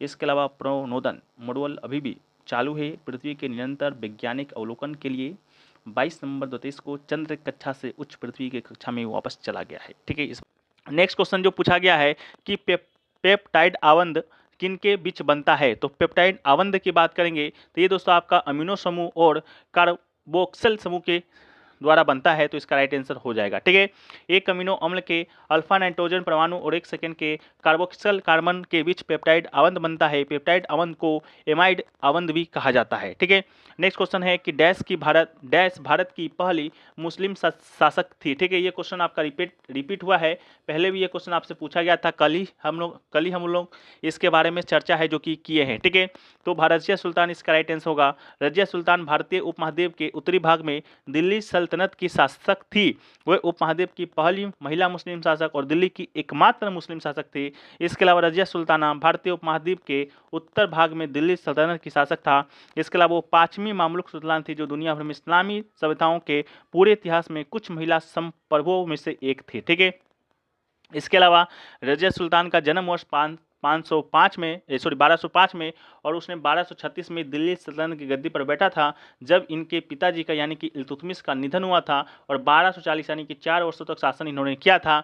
इनका जो मृत्यु है वह आपका हरियाणा में हुआ था, जो कि कैथल एक नामक जगह होगा, वहीं पर इनका जो ये समाधि है वो आपका यहीं इसी जगह पर है। ठीक है, नेक्स्ट क्वेश्चन पूछा गया कि जनगणना 2011 के अनुसार सर्वाधिक लिंगानुपात किस राज्य का है, तो सर्वाधिक लिंगानुपात पूछा गया है, तो इसका राइट आंसर आपका हो जाएगा केरल। केरल का जो लिंगानुपात है पूरे भारत में आपका सर्वाधिक है। 2011 के जनगणना के अनुसार कितना है, तो 1084 है, या कहें तो 1084 आपका महिलाएं की संख्या है, कितने पुरुष पर, तो 1000 पुरुष पर। ठीक है, इसके अलावा पुडुचेरी का आपका 1087 है, सेकेंड स्थान पर तमिलनाडु का 996 है, आंध्र प्रदेश का आपका 993 है, छत्तीसगढ़ का आपका 991 है, अंडमान निकोबार द्वीप समूह का आपका 876 है, और आपका दिल्ली का बात करेंगे तो दिल्ली का आपका 868 है। ठीक है, चंडीगढ़ का 818 है, दादर और नागर हवेली का 774 है, और दमन दीव का आपका 618 है। नेक्स्ट क्वेश्चन पूछा गया कि भारत में केंद्र शासित प्रदेशों की संख्या कितना है। केंद्र शासित प्रदेशों की संख्या पूछा गया था, यानी कि यूनियन टेरिटरीज का, तो इसका राइट आंसर आपका हो जाएगा 8। ठीक है, भारत में केंद्र शासित प्रदेशों की संख्या की बात करेंगे तो इसकी संख्या है 8, तो इसका राइट आंसर होगा 8। ठीक है, इसके अलावा भारत एक संघीय संघ है जिसमें कुल 36 संस्थाओं के लिए 28 राज्य और 8 केंद्र शासित प्रदेश शामिल है, तो राज्यों की संख्या आपका 8 हो जाएगा, और केंद्र शासित प्रदेशों की संख्या आपका राज्यों की संख्या आपका 28 हो जाएगा, और केंद्र शासित प्रदेशों की संख्या आपका 8 हो जाएगा। भारत की बात करते हैं तो दुनिया का 7वां सबसे बड़ा देश है। इसके अलावा दुनिया का दूसरा सबसे अधिक आबादी वाला देश है।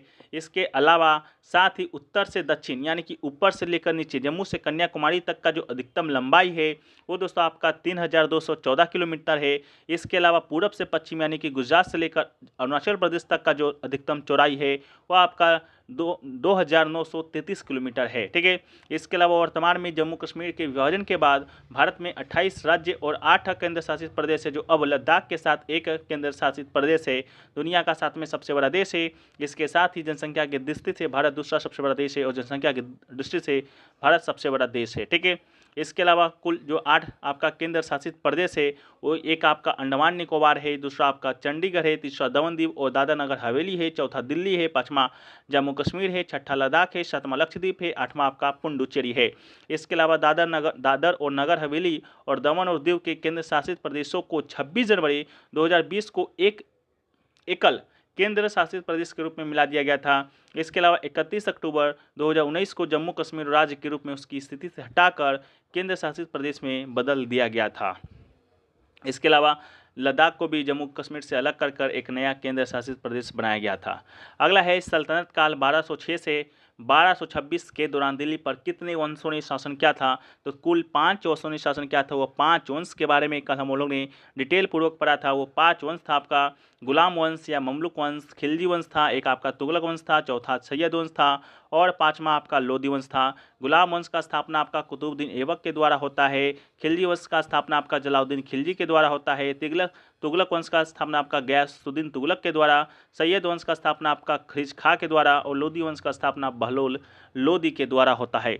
अगला क्वेश्चन है कि ज्ञानपीठ पुरस्कार में क्या शामिल है? आपसे पुरस्कार का राशि पूछा गया था, तो 11 लाख का नगद पुरस्कार है जो कि ज्ञानपीठ पुरस्कार में दिया जाता है। इसके साथ ही एक प्रशस्ति पत्र दिया जाता है। इसके अलावा देवी सरस्वती की एक कांस्य प्रतिमा भी दी जाती है, इसको भी याद रखिएगा।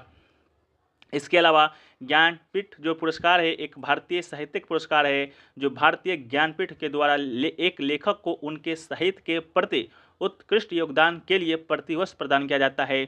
1961 में स्थापित यह पुरस्कार भारत के संविधान की 8वीं अनुसूची में शामिल भारतीय भाषाओं में लिखने वाले भारतीय लेखकों को ही प्रदान किया जाता है। ठीक है, इसका अलावा नेक्स्ट क्वेश्चन पूछा गया, सत्यार्थ प्रकाश के लेखक कौन है? सत्यार्थ प्रकाश की बात करेंगे तो इसके लेखक हैं स्वामी दयानंद सरस्वती।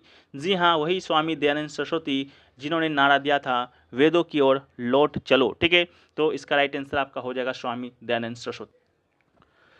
तो इसका राइट आंसर आपका स्वामी दयानंद सरस्वती था। इसके अलावा स्वामी दयानंद सरस्वती ने ये जो पुस्तक है 1875 ईस्वी में है जो कि लिखा था। और आर्य समाज के जो संस्थापक थे वो भी आपके दयानंद सरस्वती ही हैं। ठीक है, तो आर्य समाज की भी स्थापना आपका दयानंद सरस्वती जी के द्वारा ही किया गया था। ठीक है, इसको भी याद रखिएगा। अगला है उगादि। उगादि निम्नलिखित में से किस राज्य का प्रसिद्ध त्यौहार है? ये उगादि आपका कल भी पूछा गया था और आज भी पूछा गया है। उगादि की बात करेंगे तो ये दोस्तों आपका आंध्र प्रदेश में मनाया जाता है। अगर आपके ऑप्शन में आंध्र प्रदेश नहीं होगा तो कर्नाटक होगा, अगर कर्नाटक भी ना होगा तो तेलंगाना होगा, लेकिन तीनों में से कोई एक ही होगा। इसके अलावा यह इन क्षेत्रों में हिंदू चंद्र कैलेंडर में चैत्र माह के पहले दिन एक त्यौहार के रूप में मनाया जाता है। इसके अलावा उगादि के अलावा आंध्र प्रदेश में दशहरा, दक्कन महोत्सव, ब्रह्मोत्सव, भीष्म एकादशी, संक्रांति, त्यागराज महोत्सव मनाया जाता है। गोवा की बात करेंगे तो मंडो फेस्टिवल, सिग्मो मेला मनाया जाता है, सिग्मो महोत्सव जो कि आज पूछा गया है।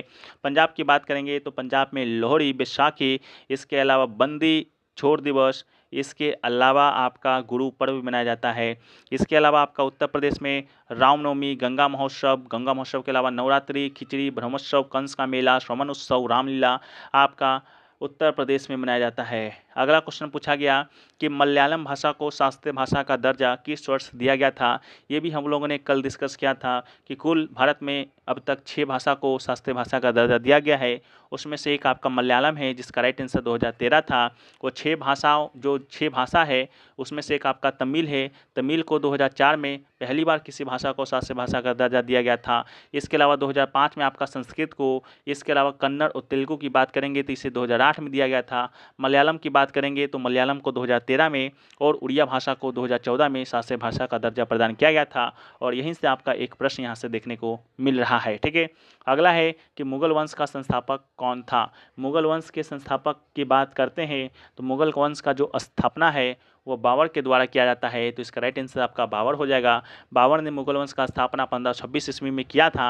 इसके अलावा 1526 से लेकर 1530 तक बाबर भारत पर शासन करता है। 1530 के बाद आपका 1530 में ही बाबर का मृत्यु हो जाता है। इसके अलावा इसका बेटा हुमायूं आपका शासन बनता है। इसके अलावा बाबर की बात करेंगे तो यह एक मध्य एशियाई शासक था जो तुर्क मंगोल मूल का था। वो अपने पिता के पक्ष में तैमूर के वंशज था और अपनी माँ की तरफ से चंगेज खां का वंशज था। ठीक है, इसके अलावा मुगल तुर्क मंगोल मूल के राजवंश ने 16वीं सदी के मध्य से 18वीं सदी के उत्तर भारत के अधिकांश हिस्सों पर शासन किया था। इसके अलावा यहीं पर एक और क्वेश्चन जोड़ देते हैं कि आपका शायद पूछा गया था मुगल वंश का अंतिम शासक कौन था। अगर मुगल वंश का अंतिम शासक पूछा गया होगा तो इसका राइट आंसर आपका हो जाएगा बहादुर शाह जफर। ठीक है, बहादुर शाह जफर इसका राइट आंसर होगा। लेकिन अंतिम शक्तिशाली शासक पूछेगा तो इसका राइट आंसर आपका औरंगजेब हो जाएगा। ठीक है, अगला है समानता का अधिकार के अंतर्गत कितने अनुच्छेद आते हैं। समानता के अधिकार के अंतर्गत बात करेंगे तो राइट आंसर आपका 5 अनुच्छेद आपका आता है। वो 5 अनुच्छेद कौन कौन सा है। समानता के अधिकार के तहत अनुच्छेद 14 से लेकर अनुच्छेद 18 तक का अनुच्छेद आता है, जिसमें अनुच्छेद 14 कहता है कि राज्य, धर्म या वंश, जाति, लिंग या जन्म स्थान के आधार पर कानून के समक्ष किसी व्यक्ति को या भारत के क्षेत्र के कानून के समान संरक्षण से इनकार नहीं करेगा। अनुच्छेद 15 कहता है कि राज्य केवल धर्म, वंश, जाति, लिंग, जन्म स्थान या उनमें से किसी के आधार पर किसी भी नागरिक के साथ भेदभाव नहीं करेगा। अनुच्छेद 16 भी कहता है कि राज्य के अंतर्गत किसी भी कार्यालय में रोजगार या नियुक्ति से संबंधित मामलों में सभी नागरिकों के लिए ये अवसर की समानता होगी। अनुच्छेद 17 कहता है अस्पृश्यता का उन्मूलन। अनुच्छेद 18 आपका उपाधि के उन्मूलन से संबंधित है। इसकी चर्चा हम लोग कल भी किए थे और आज भी किए हैं और कल भी करेंगे।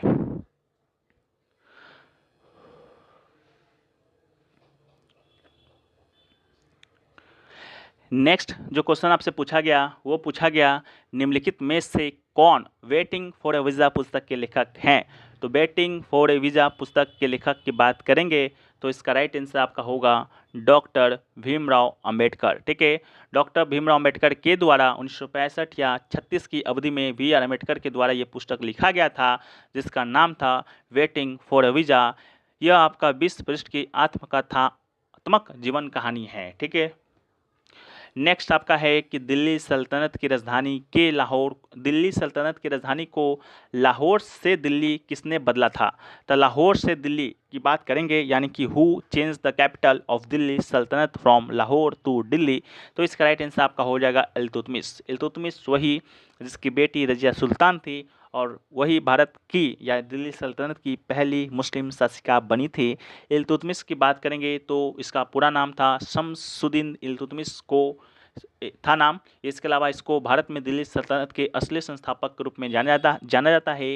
उन्होंने 1211 में ईस्वी में आराम बख्श को हटाने के बाद सिंहासन पर कब्जा कर लिया। उन्होंने सल्तनत की राजधानी को लाहौर से दिल्ली में बदल दिया। ये जो इल्तुतमिश था ये आपका गुलाम वंश से संबंधित था। गुलाम वंश की स्थापना कुतुबुद्दीन ऐबक ने किया था। कुतुबुद्दीन ऐबक 1206 में करता है, 1210 में मर जाता है, 1210 में आपका आराम बख्श आता है। ठीक है, इसके बाद आपका कुछ दिन तक शासन करता है। इसके अलावा इसके बाद इल्तुतमिश से घटाकर आपका 1211 में खुद शासक बन जाता है। ठीक है, अगला है कि एन ऑटोबायोग्राफी टुवर्ड्स फ्रीडम को किसने लिखा है, यानी कि who wrote an autobiography towards freedom. तो इसका राइट आंसर जवाहरलाल नेहरू इसका राइट आंसर होगा। An autobiography towards freedom Jawaharlal Nehru ने लिखी है। जवाहरलाल नेहरू ने यह आत्मकथात्मक पुस्तक तब लिखी थी जब भारत के पहले प्रधानमंत्री बनने से पहले वे जून 1934 और 1935 के बीच जेल में थे। ठीक है, तो इसका राइट आंसर होगा। अगला है तात्या टोपे का संबंध निम्नलिखित में से किस आंदोलन से था, यानी कि Tatya Tope was associated with the which of the following movement. तो इसका राइट आंसर 1857 का विद्रोह इसका राइट आंसर होगा। ठीक है, तात्या टोपे को नरवर के राजा मानसिंह ने धोखा दिया था। ग्वालियर के सिंधिया विद्रोह के पक्ष में नहीं थे। मानसिंह उस समय सिंधिया के प्रति वफादार थे और इसलिए उन्हें तात्या टोपे को धोखा दिया। इसके अलावा तात्या टोपे का मूल नाम पूछा जाता है तो मूल नाम याद रखिएगा रामचंद्र पांडुरंग राव था। वह नाना साहिब दोदू पंत और अजमुल्ला खां के साथ कानपुर से 1857 के विद्रोह के नेता थे। इसके अलावा 18 अप्रैल 1859 को उन्हें फांसी पर लटका दिया गया था। 1857 के विद्रोह के नेता की बात करेंगे तो अलग अलग स्थानों से अलग अलग नेता निकले थे, जैसा कि बैरकपुर से मंगल पांडे, दिल्ली से बहादुर शाह जफर, दिल्ली से ही जीनत महल और दिल्ली से ही बख्तवार खां। इसके अलावा तात्या टोपे आपका कानपुर से, अजीमुल्ला भी आपका कानपुर से, महाराज कुंवर सिंह की बात करेंगे तो ये आपके आरा से, खान बहादुर खां बरेली से, बेगम हजरत महल आपका लखनऊ से और मौलवी अहमदुल्ला आपका फैजाबाद से। अगला है कि अगर आपको मौलिक अधिकार नहीं दिए जाते हैं तो आप किस अनुच्छेद के तहत सुप्रीम कोर्ट जा सकते हैं। यानी कि if you are not given fundamental rights then under which article you can go to the Supreme Court. ठीक है, तो सुप्रीम कोर्ट अगर रहेगा तो इसका राइट आंसर आपका अनुच्छेद 32 होगा। वहीं पर अगर यहाँ पर हाई कोर्ट रहता तो अनुच्छेद 226 होता। ठीक है, यदि संविधान के द्वारा प्रदत्त अधिकारों विशेष रूप से मौलिक अधिकारों का उल्लंघन किया जाता है तो सर्वोच्च न्यायालय और उच्च न्यायालय क्रमशः संविधान के अनुच्छेद 32 और अनुच्छेद 226 के तहत 5 प्रकार का रिट जारी करता है और राज्य मशीनरी को मौलिक अधिकारों को लागू करने का निर्देश देता है। ठीक है, नेक्स्ट क्वेश्चन आपसे पूछा गया कि 2011 के जनगणना के अनुसार किस राज्य में सबसे ज़्यादा महिला साक्षरता दर था। महिला साक्षरता दर पूछा गया था सबसे ज़्यादा किस राज्य का है, तो इसका राइट आंसर आपका होगा केरल। ठीक है, केरल इसका आपका राइट आंसर होगा। केरल में जो सबसे अधिक साक्षरता दर है आपका महिला का तो है ही, साथ में यहाँ पर पुरुष का भी है और आपका ओवरऑल भी साक्षरता दर केरल का ही है। ठीक है, तो इसको भी याद रखिएगा। सबसे कम अगर पूछा जाता सबसे कम महिला साक्षरता दर तो इसका राइट आंसर बिहार होता है। इस बात को याद रखिएगा। ठीक है, परसेंटेज मत याद रखिए, कभी भी नहीं पूछा जाएगा। अगला है कि भारत में प्रथम नगर निगम कहाँ स्थापित किया गया था। यानी कि where was the first municipal corporation established in India, तो इसका राइट आंसर आपका होगा मद्रास। ठीक है, भारत में प्रथम नगर निगम की स्थापना मद्रास में हुआ था। 1687 में भारत में पहला नगर निगम मद्रास में स्थापित किया गया था। इसके अलावा 1687 में भारत में पहला नगर निगम स्थापित किया गया था मद्रास में, इसको याद रखिएगा। इसके अलावा चेन्नई नगर निगम आधिकारिक तौर पर चेन्नई निगम, जिसे पहले मद्रास निगम के रूप में जाना जाता था, वह नागरिक निकाय है जो भारत के चेन्नई पूर्व में मद्रास शहर को नियंत्रित करता है। ठीक है, बाकी पीडीएफ में ये सब दिया गया है जो कि आप लोग पढ़ लीजिएगा। याद रखिएगा ये दुनिया का दूसरा सबसे पुराना नगर निगम है। अगला है मसौदा समिति के बारे में पूछा गया था। मसौदा समिति को कहा जाता है, यानी कि ड्राफ्टिंग कमिटी इज कॉल्ड। ठीक है, तो मसौदा समिति को ऐसे लोगों के समूह के रूप में परिभाषित किया जाता है जो संविधान का मसौदा तैयार करने या उसे बनाने के लिए एक साथ बैठते हैं। 29 अगस्त 1947 को संविधान सभा ने एक प्रस्ताव पारित किया और एक मसौदा समिति का गठन किया। मसौदा समिति में 7 सदस्य हैं: अल्लादी कृष्णस्वामी अय्यर, एन गोपाल स्वामी, भीमराव अंबेडकर, के एम मुंशी, मोहम्मद सादुल्ला, एन माधवराव। उन्होंने बीएल मित्तल का स्थान लिया था जिन्होंने खराब स्वास्थ्य के कारण इस्तीफा दे दिया था, और दीपी खेतान थे। इसके अलावा मसौदा समिति का जो अध्यक्षता है आपका डॉक्टर भीमराव अंबेडकर के द्वारा किया गया था। बाकी संविधान बनाने में जो समय लगा था वो सबको मालूम है, 2 वर्ष 11 माह 18 दिन का समय लगा था। अगला है कि 2011 के जनगणना के अनुसार भारत के किस राज्य में लिंगानुपात सबसे कम है, अर्थात प्रति 1000 पुरुष पर महिलाओं की संख्या। According to the 2011 census which state of the females per 1000 mails, तो इसका राइट आंसर आपका होगा हरियाणा। ठीक है, 2011 के जनगणना के अनुसार हरियाणा में लिंगानुपात सबसे कम है, अर्थात प्रति 1000 पुरुष पर महिलाओं की संख्या। भारत में महिला जनसंख्या की पहचान के लिए लिंग अनुपात एक मूल्यवान स्रोत है जो भारत में महिलाओं और पुरुष के बीच का अनुपात कहलाता है। इसके अलावा यह 2011 के जनगणना में सामने आया था कि भारतीय जनसंख्या अनुपात, यानी कि भारत का जो लिंगानुपात है वो आपका 1000 पुरुष पर 943 महिला है। ठीक है, हरियाणा का सबसे कम है, पुडुचेरी और केरल जहां पुरुष से ज़्यादा महिला है, यानी कि केरल का सबसे ज़्यादा है। इसको भी आप याद रखिएगा, 1084, जो जैसा कि हमने पहले भी डिस्कस किया है। अगला है कि भारत में तीसरा सबसे बड़ा नागरिक सम्मान कौन सा है। तीसरा पूछा गया था, यानी कि which is the third highest civilian honour in India, तो इसका राइट आंसर होगा पद्म भूषण। ठीक है, तीसरा पूछा गया था तो पद्म भूषण होता। पद्म भूषण भारत का तीसरा नागरिक सम्मान है। इसके अलावा पहला पूछा जाता तो आपका होता भारत रत्न। ठीक है, पहला कौन सा है तो भारत रत्न है। इसके बाद आपका पद्म विभूषण है, इसके अलावा पद्म भूषण है, इसके अलावा पद्म श्री है। ठीक है, ये पहली बार 1954 में दिया गया था, तीसरा सबसे बड़ा नागरिक सम्मान है। अगला है गुरु नानक जयंती। गुरु नानक जयंती प्रतिवर्ष हिंदू कैलेंडर के अनुसार किस माह की पूर्णिमा तिथि को मनाई जाती है, तो इसका राइट आंसर होगा कार्तिक। ठीक है, गुरु पर्व का उत्सव जिसे प्रकाश उत्सव भी कहा जाता है, पहले सिख गुरु नानक के जन्म का सम्मान करता है। यह कार्तिक माह की पूर्णिमा तिथि या पूर्णमासी या पूर्णिमा को मनाया जाता है। गुरु नानक सिख धर्म के संस्थापक और प्रसिद्ध और महत्वपूर्ण सिख गुरुओं में से एक, सिख लोगों के द्वारा सर्वोच्च सम्मान में रखे जाते हैं।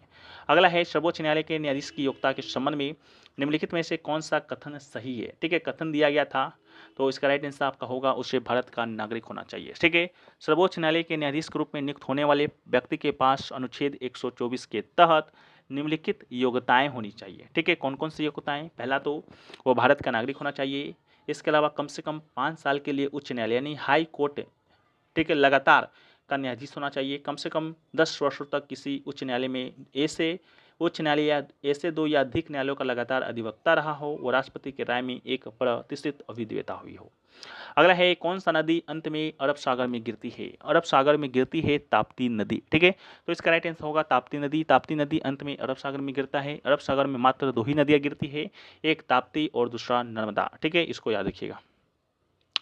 अगला है कि 2024 का एथलीट अवार्ड निम्नलिखित में से किस खिलाड़ी को मिला है। तो राइट आंसर आपका होगा नोवाक जोकोविच। नोवाक जोकोविच की बात करेंगे तो सर्बिया का प्रमुख टेनिस खिलाड़ी है। उसने अब तक कुल 23 ग्रैंड स्लैम टूर्नामेंट जीता है। इसके साथ ही नोवाक जोकोविच पुरुष एकल का खिताब जीतने वाला पहला टेनिस खिलाड़ी भी है और 100 से अधिक सप्ताहों तक विश्व में प्रथम स्थान पर भी रहा है। अगला है निम्नलिखित में से कौन सी नदी द्वारा छोटा नागपुर पठार अप्रवाहित होता है। तो इसका राइट आंसर आपका होगा दामोदर नदी। दामोदर नदी का स्रोत छोटा नागपुर पठार झारखंड में पलामू की पहाड़ियां हैं और इसका मुहाना हुगली नदी रूपनारायण नदी है। अगला है सिगमो उत्सव भारत के किस राज्य में मनाया जाता है। तो सिगमो उत्सव की बात करेंगे तो यह भारत के गोवा राज्य में मनाया जाता है। ठीक है, तो गोवा इसका राइट आंसर होगा। लोकप्रिय त्यौहार है, होली के त्यौहार का सम्मान है, यानी कि जिस प्रकार हम लोग होली मनाते हैं उस प्रकार गोवा के लोग उत्सव मनाते हैं। 14 दिनों का यह त्यौहार है। अगला है कि अलाउद्दीन खिलजी ने अपने शासनकाल के दौरान अपने सैन्य सुधारों के हिस्से के रूप में दाग व चेहरा प्रथा का प्रारंभ किया था। दाग व चेहरा के बारे में इनमें से कौन सा कथन सही है। ठीक है, तो दोनों कथन जो दिया गया है वो दोनों सही है। पहला कथन है कि दाग प्रथा का अर्थ सेना में घोड़ों पर छाप से है, बिल्कुल है। और चेहरा प्रथा का अंत सेना में सैनिकों के ब्यौरे के बारे में रख रखाव से है, तो बिल्कुल है। ठीक है, अलाउद्दीन खिलजी जो कि आपका खिलजी वंश का शासक था, जिसकी स्थापना जलालुद्दीन खिलजी ने किया था। इसके अलावा अलाउद्दीन खिलजी ने अपने शासनकाल के दौरान सैन्य सुधारों की शुरुआत की थी। सेना में घोड़ा की पहचान करने के लिए उन्हें घोड़ों पर चिन्ह को सुनिश्चित करने वाली दाग प्रथा का प्रारंभ किया। उन्होंने सेना में सैनिकों के ब्यौरों को रखने के लिए चेहरा प्रथा का भी प्रारंभ किया था। अगला है कि तमिलनाडु के सरकार ने 2024 में महिलाओं के लिए कौन सी योजना चलाई थी। तो राइट आंसर होगा महिलाओं के लिए राजनीति 2024 योजना है जो कि चलाया था। ठीक है, तमिलनाडु का मुख्यमंत्री है M.K. स्टालिन के द्वारा ही महिलाओं के लिए नई नीति का अनावरण किया गया था। इस नीति के तहत तमिलनाडु सरकार ने लैंगिक भेदभाव को खत्म करने, सुरक्षित माहौल बनाने और महिलाओं की स्थिति में सुधार करने के लिए विभिन्न कल्याणकारी कार्यक्रमों की योजना बनाई है। अगला है कि भारतीय नागरिकता कितने तरीकों से हासिल की जा सकती है, यानी कि in how many ways can Indian citizenship B acquired. तो इसका राइट आंसर होगा 5। भारतीय नागरिकता 5 तरीकों से प्राप्त की जा सकती है। वह 5 तरीका है जन्म से नागरिकता, दूसरा है वंश के द्वारा नागरिकता, तीसरा है पंजीकरण के द्वारा नागरिकता, चौथा है प्राकृतिककरण द्वारा नागरिकता और 5वां है क्षेत्र को शामिल करके नागरिकता। ठीक है, भारत के संविधान में नागरिकता से संबंधित भाग 2 है, अनुच्छेद 5 से 11 तक है जो नागरिकता से संबंधित है। अनुच्छेद 5 कहता है संविधान के प्रारंभ में नागरिकता। अनुच्छेद 6 कहता है पाकिस्तान से भारत में प्रवास करने वाले कुछ व्यक्तियों को नागरिकता के अधिकार। अनुच्छेद 7 कहता है पाकिस्तान में कुछ प्रवासियों के नागरिकता के अधिकार। अनुच्छेद 8 कहता है भारत से बाहर रहने वाले भारतीय मूल के कुछ व्यक्तियों के नागरिकता के अधिकार के बारे में। अनुच्छेद 9 कहता है किसी विदेशी राज्य की नागरिकता सुरक्षा से प्राप्त करने वाले व्यक्तियों का नागरिक न होना। अनुच्छेद 10 कहता है नागरिकता के अधिकारों की निरंतरता। इसके अलावा अनुच्छेद 11 कहता है संसद कानून द्वारा नागरिकता के अधिकार को विनियमित भी कर सकता है। ठीक है, अगला है निम्नलिखित में से किसे 20वीं सदी के तानसेन के रूप में जाना जाता था, यानी कि who among the following was known as Tansen of the 20th century. तो इसका राइट आंसर होगा उस्ताद बड़े गुलाम अली खान। उस्ताद बड़े गुलाम अली खान एक पाटियाला घराने भारतीय हिंदुस्तानी शास्त्रीय कलाकार थे। बुड्डी और उस्ताद अली बख्श खान साहिब के पुत्र उस्ताद बड़े गुलाम अली खान को 20वीं सदी का तानसेन करार दिया था। वह हिंदुस्तानी शास्त्रीय संगीत के पहले महान प्रदर्शनकार भी थे। अगला है बंगाल के पहले नवाब कौन थे, यानी कि who was the first Nawab of Bengal. तो राइट आंसर होगा मुर्शिद कुली खां। मुर्शिद कुली खां नसरी राजवंश से बंगाल के पहले नवाब थे। उन्होंने 1717 से 1727 तक शासन किया था। फर्रुखसियर ने उन्हें 1717 में मुर्शिदाबाद के नवाब निजाम के रूप में नियुक्त किया। इसके अलावा सरफराज खां नासिर वंश के बंगाल के तीसरे नवाब थे। अलीवर्दी खां अफसार वंश से बंगाल का नवाब था। मीर कासिम नजफी वंश से बंगाल का दूसरा नवाब था।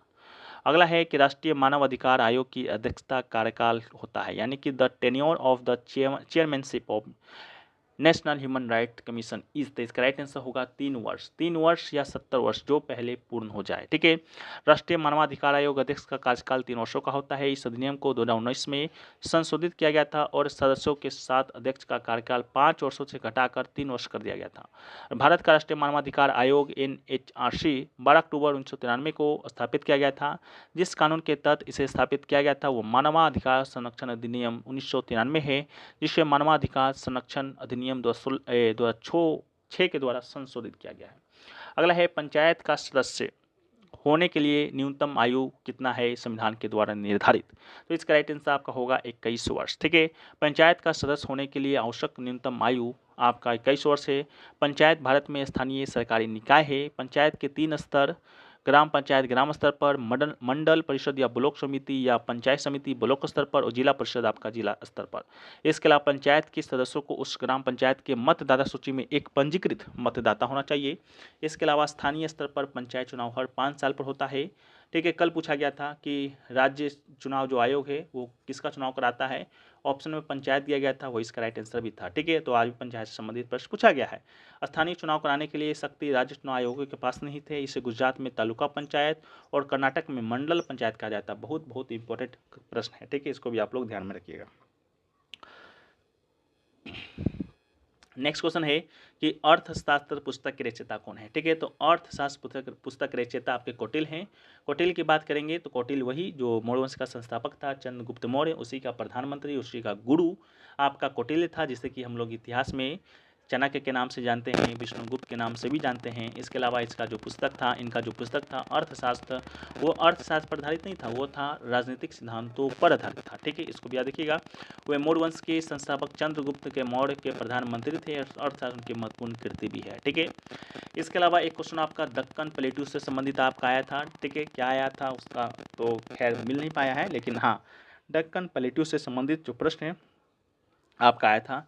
8 से अधिक भारतीय राज्य में दक्कन के पठार का विस्तार है। दक्कन का पठार देश के अधिकांश दक्षिणी भागों को शामिल करता है। यह 3 पर्वत श्रृंखलाओं के बीच स्थित है। 8 भारतीय राज्यों में फैला हुआ है। तेलंगाना हो गया, महाराष्ट्र हो गया, कर्नाटक हो गया, आंध्र प्रदेश, केरल, तमिलनाडु और मध्य प्रदेश और छत्तीसगढ़ तक फैला हुआ है। एक क्वेश्चन आपका आया था चीड़ के वृक्ष से संबंधित भी आया था कि चीड़ का जो वृक्ष है आपका कहाँ पाया जाता है। तो चीड़ का वृक्ष पृथ्वी के उत्तरी गोलार्ध में पाए जाते हैं। इनकी 90 जातियाँ उत्तर में वृक्ष रेखा से लेकर दक्षिण में शीतोष्ण कटिबंध या उष्ण कटिबंध के ठंडों पहाड़ों पर फैली हुई है। भारत की बात करेंगे तो भारत में चीड़ का जो वृक्ष है वो आपका उत्तराखंड में, जम्मू कश्मीर में पाया जाता है। तो भारत के परिप्रेक्ष्य में अगर आपसे पूछा जाता या पूछा गया हो तो राइट आंसर उत्तराखंड होगा, या ऑप्शन में जम्मू कश्मीर दिया गया होगा। ठीक है, लेकिन अगर पृथ्वी पर पूछेगा तो इसका राइट आंसर उत्तरी गोलार्ध हो जाएगा। ठीक है, क्वेश्चन जो पूछा गया है, नेक्स्ट क्वेश्चन पूछा गया कि निम्नलिखित में से कौन सी भारत की एक शास्त्रीय भाषा नहीं है। ठीक है, शास्त्रीय भाषा से अकॉर्डिंग आपके आज के थर्ड शिफ्ट में 3 क्वेश्चन पूछे गए थे। जैसा कि शास्त्रीय भाषा संबंधित हम लोगों ने जितने भी अभी तक वीडियो करा हैं 2 दिनों के अंदर, उसके बारे में बात कर चुके थे। जो लोग देखे होंगे वो लोग सही करके आए ही होंगे कि आपका शास्त्रीय भाषा टोटल 6 है अभी वर्तमान में, ठीक है। तो कौन नहीं है, तो ऑप्शन के अकॉर्डिंग आपको सही करना था। ऐसे यहाँ पाली लिख दिए हैं। पाली आपका एक शास्त्रीय भाषा नहीं है, ये एक आपका प्राचीन भाषा है। वर्तमान में 6 भाषाएं ऐसे हैं जिससे शास्त्रीय भाषा का दर्जा प्रदान किया गया है। पहली बार जो पहला भाषा जिसे भारत शास्त्रीय भाषा का दर्जा प्रदान किया गया था वो था दोस्तों आपका तमिल, ठीक है। तमिल को 2004 में शास्त्रीय भाषा का दर्जा प्रदान किया गया था। तमिल के 1 साल के बाद संस्कृत को 2005 में शास्त्रीय भाषा का दर्जा प्रदान किया गया था। इसके अलावा जो आपका कन्नड़ है और तेलुगु है, कन्नड़ और तेलुगु की बात करेंगे तो इसे दोस्तों आपका 2008 में शास्त्रीय भाषा का दर्जा प्रदान किया गया था। इसके अलावा जो आपका ओडिया है और मलयालम है, ठीक है। ओडिया की बात करेंगे तो ओडिया को 2014 में और मलयालम को 2013 में शास्त्रीय भाषा का दर्जा प्रदान किया गया है। इसके अकॉर्डिंग देखें कि सबसे पुराना शास्त्रीय भाषा कौन है, तो आपका तमिल हो जाएगा। सबसे नया शास्त्रीय भाषा कौन है, तो आपका ओडिया हो जाएगा, ठीक है। इन सभी को याद रखिएगा। शास्त्रीय भाषा से अकॉर्डिंग आपका जो प्रश्न है हर दिन पूछा जा रहा है, हर शिफ्ट में पूछा जा रहा है, ठीक है। नेक्स्ट क्वेश्चन पूछा गया कि बुकर पुरस्कार जीतने वाला पहला हिंदी किताब कौन सा है। बुकर पुरस्कार की बात करेंगे तो बुकर पुरस्कार जीतने वाला जो पहला हिंदी किताब है वो दोस्तों आपका टॉम ऑफ सेंड है, यानी कि उपन्यास है आपका टॉम ऑफ सेंड, यानी कि रेत की समाधि, ठीक है। तो इसका राइट आंसर आपका हो जाएगा टॉम ऑफ सेंड। ये टॉम ऑफ जो सेंड है इसके जो राइटर हैं या इसके लेखिका हैं आपके गीतांजलि श्री, इन्हीं को आपका इस साल का प्रतिष्ठित बुकर पुरस्कार है जो कि मिला है। इसके अलावा खास बात इस पुस्तक का है क्योंकि इस पुस्तक जो है बुकर पुरस्कार जीतने वाली हिंदी भाषा की पहली किताब है, ठीक है। इसके अलावा साथ ही किसी भी भारतीय भाषा में अवार्ड जीतने वाली पहली किताब भी है। नेक्स्ट क्वेश्चन पूछा गया कि दिल्ली सल्तनत की जो पहली महिला शासिका थी रजिया सुल्तान, वो आपका किस वंश की थी। तो रजिया सुल्तान की बात करेंगे तो रजिया सुल्तान आपका गुलाम वंश की थी, तो इसका राइट आंसर आपका गुलाम वंश हो जाएगा, ठीक है। रजिया सुल्तान दिल्ली सल्तनत की पहली और एकमात्र महिला शासिका थी, महिला शासक थी, वो गुलाम वंश से संबंधित थी। बात करेंगे ये किसकी बेटी थी, तो ये आपका इल्तुतमिश की बेटी थी। इल्तुतमिश की बात करेंगे तो 1210 से 1236 ईस्वी तक दिल्ली सल्तनत पर गुलाम वंश का शासक था इल्तुतमिश, उसी की बेटी थी रजिया सुल्तान। और इल्तुतमिश की मृत्यु के बाद ही 1236 में रजिया सुल्तान ने दिल्ली सल्तनत की गद्दी पर बैठा और 4 साल तक आपका 1240 तक शासन है जो कि किया था, ठीक है। इसके अलावा दिल्ली सल्तनत का कालक्रम की बात करते हैं तो सबसे पहले 1206 में गुलाम वंश, जिसे कि मामलुक वंश के नाम से भी जानते हैं, उसका स्थापना होता है कुतुबुद्दीन ऐबक के द्वारा। इसके अलावा खिलजी वंश का स्थापना होता है 1290 में जलाउद्दीन खिलजी के द्वारा। 1320 तक शासन करता है ये खिलजी वंश और इसी वंश का था आपका अलाउद्दीन खिलजी। इसके अलावा तुगलक वंश आता है 1320 में, शासन करता है 1414 तक। गयासुद्दीन तुगलक इसकी स्थापना करता है। सैयद वंश की बात करेंगे तो 1414 से शुरू होता है, 1451 तक शासन करता है। ख्रीज खां इसके संस्थापक थे, कल पूछा गया था। लोधी वंश की बात करेंगे तो 1451 से लेकर 1526 तक पानीपत का प्रथम युद्ध 1526 में होता है, उस समय तक आपका लोधी वंश शासन कर रहा होता है। बहलो लोधी खां इसका संस्थापक था और अंतिम जो आपका लोधी वंश का जो शासक था वो था इब्राहिम लोधी। इब्राहिम लोधी को ही जो आपका बाबर है वो दोस्तों आपका पानीपत के प्रथम युद्ध को 1526 ईस्वी में हराया था, ठीक है। इस बात को भी याद रखिएगा। नेक्स्ट क्वेश्चन आपका है कि अनुच्छेद 112 किससे संबंधित है। तो अनुच्छेद 112 से संबंधित आपसे प्रश्न पूछा गया है। तो अनुच्छेद 112 को हम आमतौर पर बजट के नाम से जानते हैं, लेकिन बजट नाम का जो जिक्र है, बजट शब्द का जो जिक्र है वो आपके भारतीय संविधान में नहीं है, उसके जगह वार्षिक वित्तीय विवरण का जिक्र किया गया है। तो 112 जो अनुच्छेद है वो आपका वार्षिक वित्तीय विवरण से संबंधित है। इसमें कहा गया है कि राष्ट्रपति प्रत्येक वित्तीय वर्ष के संबंध में संसद के दोनों सदन के समक्ष उस वर्ष के लिए भारत सरकार की अनुमानित प्राप्तियों और व्यय का विवरण रखवाएगा, जिसे इस भाग में वार्षिक वित्तीय विवरण कहा गया है, ठीक है। तो इसका राइट आंसर होगा।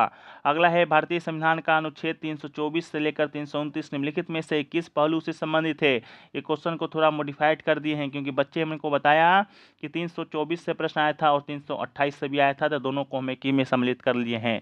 अनुच्छेद 324 से अनुच्छेद 329 की बात करेंगे तो ये दोस्तों आपका चुनाव आयोग से संबंधित है। ठीक है, अनुच्छेद 324 कहता है चुनाव का अधीक्षण, निर्देशन, नियंत्रण चुनाव आयोग में निहित होगा।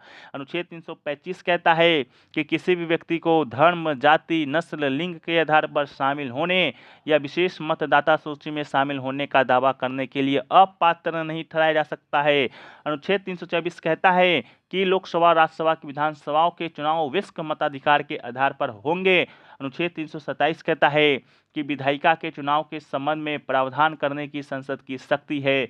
अनुच्छेद 328 कहता है कि किसी राज्य के विधानमंडल में ऐसे विधानमंडल के चुनाव के संबंध में प्रावधान करने की शक्ति है। अनुच्छेद 329 कहता है कि चुनावी मामले में अदालतों का हस्तक्षेप पर रोक है। ठीक है, तो ये आपको 324 से 329 तक को याद रखना है। अगला क्वेश्चन पूछा गया 38वां जो नेशनल गेम्स होगा वो दोस्तों आपका कहाँ पर आयोजित होगा। ठीक है, 38वां जो नेशनल गेम्स है आपका 2024 में अक्टूबर या नवंबर माह में आयोजित होना है। ये दोस्तों आपका उत्तराखंड के 7 स्थानों पर होना है। वो 7 स्थान पे आपका एक देहरादून है, दूसरा ऋषिकेश है, तीसरा हरिद्वार है, चौथा हल्द्वानी है, पांचवा नैनीताल है, छठा रुद्रपुर है और सातवां गुलरभोज है। ठीक है, तो इसको भी आप याद रखिएगा। अगला है कि 1885 में कांग्रेस के पहले अधिवेशन में कितने प्रतिनिधियों ने भाग लिया था। तो आपको बता दें फ्रेंड्स कि आपका कांग्रेस से आपका आज टोटल 3 क्वेश्चन लिया गया है, 3 क्वेश्चन पूछा गया है। उन तीनों क्वेश्चन को हम इसी में शामिल कर दिए हैं। ठीक है, तो पहले अधिवेशन की बात करेंगे तो पहले अधिवेशन में 72 प्रतिनिधियों ने भाग लिया था। ठीक है, कांग्रेस के पहले अधिवेशन में कांग्रेस की बात करेंगे तो इसका जो स्थापना है वो आपका 1885 में एओ ह्यूम के द्वारा किया जाता है। ठीक है, 1885 में आपका एओ ह्यूम के द्वारा इसकी स्थापना है जो कि किया जाता है। इसके अलावा कब किया जाता है 1885 में। ठीक, इसका पहला बैठक 28 दिसंबर को होता है। पहला सत्र आपका मुंबई में गोकुलदास तेजपाल संस्कृत कॉलेज के एक हॉल में आयोजित किया गया था। व्योमेश चंद्र बनर्जी आपका भारतीय राष्ट्रीय कांग्रेस के पहले अध्यक्ष थे। इसके अलावा पहले सत्र में 72 प्रतिनिधि में से 39 प्रतिनिधि आपका वकील थे। ठीक है, इस बात को भी आप याद रखिएगा। ठीक है,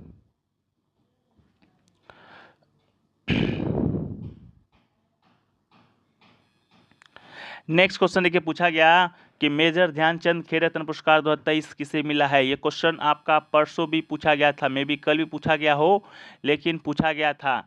तो आपको बता दें कि मेजर ध्यानचंद खेल रत्न पुरस्कार, जिसका पहले का नाम था राजीव गांधी खेल रत्न पुरस्कार। ठीक है, तो 2023 का जो ये पुरस्कार है आपका 2 लोगों को मिला है। दोनों बैडमिंटन जोड़ी संबंधित हैं, सात्विक साईराज रंकी रेड्डी और चिराग सेठी। ठीक है, तो इसका राइट आंसर होगा।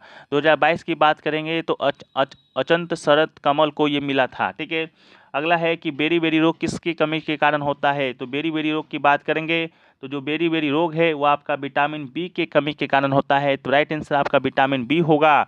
लेकिन अगर आपसे पूछे जाए विटामिन ए के कमी के कारण से कौन सा रोग होता है, तो विटामिन ए के कमी के कारण से आपका रतौंधी होता है या जीरोफ्थेल्मिया होता है। ठीक है, इसके अलावा विटामिन बी के कमी के कारण आपका बेरी बेरी रोग होता है जो कि पूछा गया था। विटामिन सी की कमी के कारण दोस्तों आपका स्कर्वी नामक रोग होता है। इसके अलावा विटामिन डी के कमी के कारण दोस्तों आपका रिकेटस नामक रोग होता है। ठीक है, विटामिन के कमी से कारण दोस्तों आपका रक्त का थक्का नहीं जमता है। ठीक है, इस प्रकार करके आपको याद रखना पड़ेगा। नेक्स्ट क्वेश्चन की बात करते हैं तो नेक्स्ट क्वेश्चन आपसे जो पूछा गया कि 15 नवंबर को किसके याद में जनजातीय गौरव दिवस मनाया जाता है। जनजातीय गौरव दिवस की बात करेंगे तो पहली बात ये किस डेट को मनाया जाता है, तो 15 नवंबर को मनाया जाता है। और यहाँ पर पूछा गया था किसके याद में, तो ये आपका बिरसा मुंडा की याद में मनाया जाता है। तो राइट आंसर आपका बिरसा मुंडा होगा। जनजातीय गौरव दिवस की बात करेंगे तो 2022 में पहली बार आपका ये मनाया गया था। इसके अलावा सांस्कृतिक विरासत के संरक्षण और वीरता, आतिथ्य और राष्ट्रीय गौरव के भारतीय मूल्यों को बढ़ावा देने के लिए आदिवासियों के प्रयासों को मान्यता देने के लिए हर साल जनजातीय गौरव दिवस मनाया जाता है। इसके अलावा सरकार ने नेता बिरसा मुंडा की जयंती को चिन्हित करने और आदिवासी स्वतंत्रता सेनानी के योगदान को याद करने के लिए आपका 2021 में 15 नवंबर को जनजातीय गौरव दिवस के रूप में घोषित किया था। इसके अलावा जनजातीय गौरव दिवस समारोह की शुरुआत राष्ट्रपति मुर्मू द्वारा झारखंड के खूंटी जिले में भगवान बिरसा मुंडा को श्रद्धांजलि देने के साथ हुई थी, जो आदिवासी नेता बिरसा मुंडा का जन्म स्थान है। ठीक है, इसके अलावा नेक्स्ट क्वेश्चन पूछा गया था कि निम्नलिखित में से किस हिमालय क्षेत्र को शिवालिक के नाम से जाना जाता है? तो इसका राइट आंसर आपका हो जाएगा बाह्य हिमालय। शिवालिक पहाड़ियाँ बाह्य हिमालय की एक पर्वत श्रृंखला है जो कि हिमालय के दक्षिण में स्थित है। यह भारतीय उपमहाद्वीप के उत्तरी भागों में फैले सिंधु नदी से ब्रह्मपुत्र नदी के करीब 2400 किलोमीटर पूर्व में फैला हुआ है। ठीक है, इसको भी याद रखिएगा, शिवालिक या बाह्य हिमालय। शिवालिक जम्मू कश्मीर राज्य के जम्मू संभाग से लेकर असम तक फैला हुआ है। चौड़ाई में शिवालिक पूर्व में 8 किलोमीटर से लेकर पश्चिम में 45 किलोमीटर तक समुद्र तल से लगभग 1000 से लेकर 1500 मीटर की औसत ऊंचाई के साथ भिन्न होता है। यह एक निरंतर सीमा नहीं है। नेक्स्ट क्वेश्चन पूछा गया कि हॉर्नबिल महोत्सव निम्नलिखित में से किस राज्य में मनाया जाता है?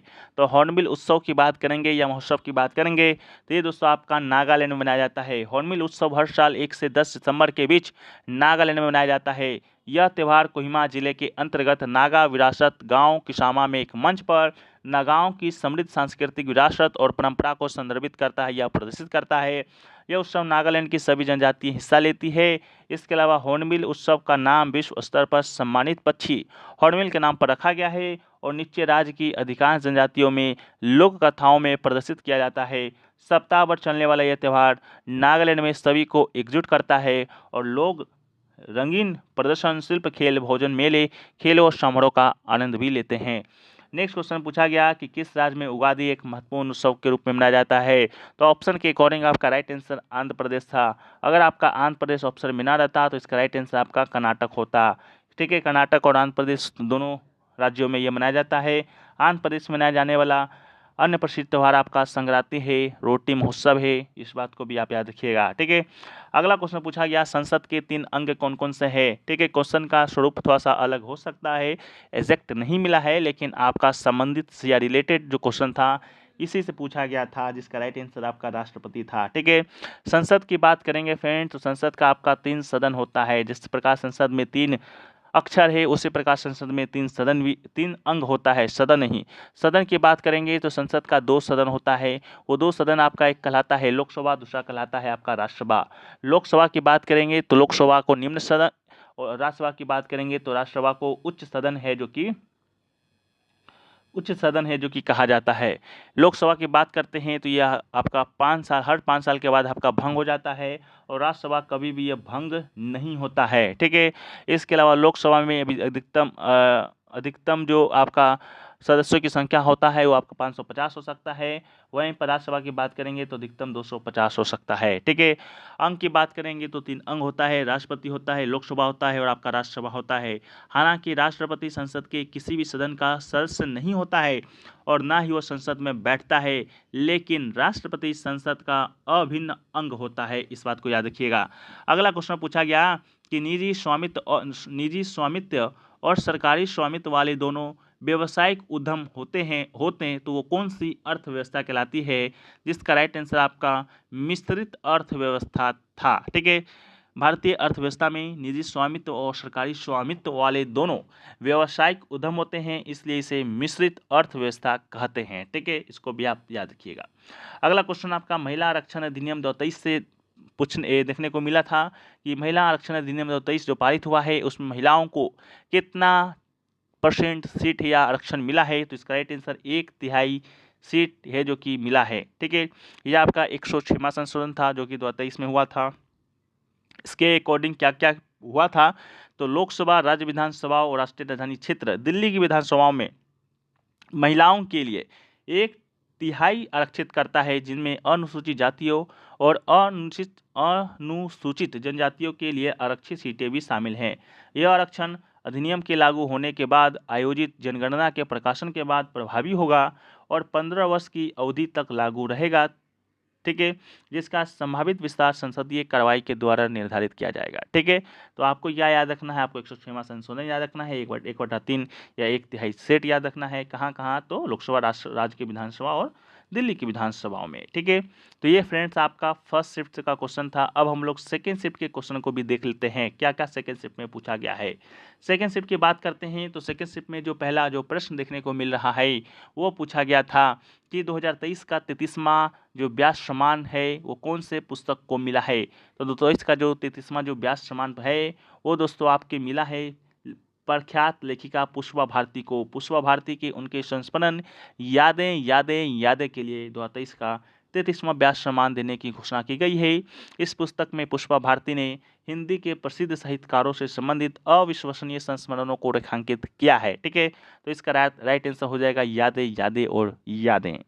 नेक्स्ट क्वेश्चन पूछा गया कि चंद्रयान 3 के द्वारा चांद पर खोजा जाने वाला तत्व कौन सा है। ठीक है, तो जब चंद्रयान 3 गया था तो उस समय चांद पर एक तत्व का खोजा गया था, वो तत्व का नाम था आपका सल्फर। तो इसका राइट आंसर आपका होगा सल्फर। भारतीय अंतर्राष्ट्रीय अनुसंधान संगठन इसरो ने बृहस्पतिवार नहीं, इसको काट दीजिएगा, इसरो ने कहा कि प्रज्ञान रोवर पर लगे अल्फा पार्टिकल एक्सरे स्पेक्ट्रोस्कोप उपकरण ने चंद्रमा के दक्षिण ध्रुव पर गंधक और कुछ अन्य तत्वों की मौजूदगी की पुष्टि की है। ठीक है, इसके अलावा अभी तक जो केवल सैद्धांतिक रूप से ज्ञात था उसकी अब 2 बार पुष्टि हो चुकी है। वैज्ञानिकों का कहना है चंद्रयान 3 मिशन ने परीक्षणों के बाद चंद्रमा के दक्षिण ध्रुव क्षेत्र में गंधक यानी कि सल्फर की मौजूदगी को प्रमाणित किया है। यह ऐसी पहली ऐतिहासिक खोज है जो चंद्रमा की उत्पत्ति का सुराग दे सकता है और अंतरिक्ष अन्वेषण के लिए इसका गहरा महत्व हो सकता है। अगला क्वेश्चन पूछा गया कि इसरो ने युवाओं के लिए कौन सा प्रोग्राम लॉन्च किया है। इसरो की बात करेंगे तो इसरो ने आपका युवाओं के लिए युविका नामक प्रोग्राम को लॉन्च किया था। युवा विज्ञान कार्यक्रम होम कार्यक्रम युविका इसरो के द्वारा प्रायोजित युवा वैज्ञानिक कार्यक्रम युविका 2023 26 मई 2023 को सफलतापूर्वक संपन्न हुआ है। ठीक है, तो युविका इसका राइट आंसर था। अगला क्वेश्चन पूछा गया है, ये कल का रिपीटेड क्वेश्चन है, कल भी पूछा गया था सेम टू सेम क्वेश्चन कि जनगणना 2001 और 2011 में साक्षरता का अंतर कितना परसेंट है। तो अंतर आपका 9% है, जो कि आपके ऑप्शन में भी दिया गया था। 2001 की जनगणना की बात करते हैं उसमें देश का साक्षरता दर आपका 65% था। 2011 की बात करते हैं तो साक्षरता दर आपका 74.04% है। जब 74.04% में 65.00% को माइनस कीजिएगा तो 9.04% निकल कर आएगा। ठीक है, नेक्स्ट क्वेश्चन आपसे पूछा गया बलबन कौन से वर्ष में शासक बना था।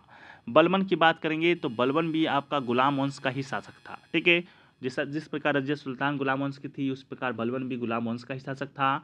बलबन की बात करते हैं तो 1266 में ये शासक बना था और 1287 तक शासन किया था। ठीक है, इसका पूरा नाम था ग्यास उद्दीन बलबन। राजाओं के देवी अधिकार के सिद्धांत के सम्मान में राजाओं के सिद्धांत को तैयार करने वाला पहला मुस्लिम शासक था। इसके अलावा बलबन स्वयं चालीसा या चहलगानी का सदस्य था, लेकिन उसने चहलगानी की शक्तियों को तोड़ दिया और ताज की प्रतिष्ठा को बहाल कर दिया।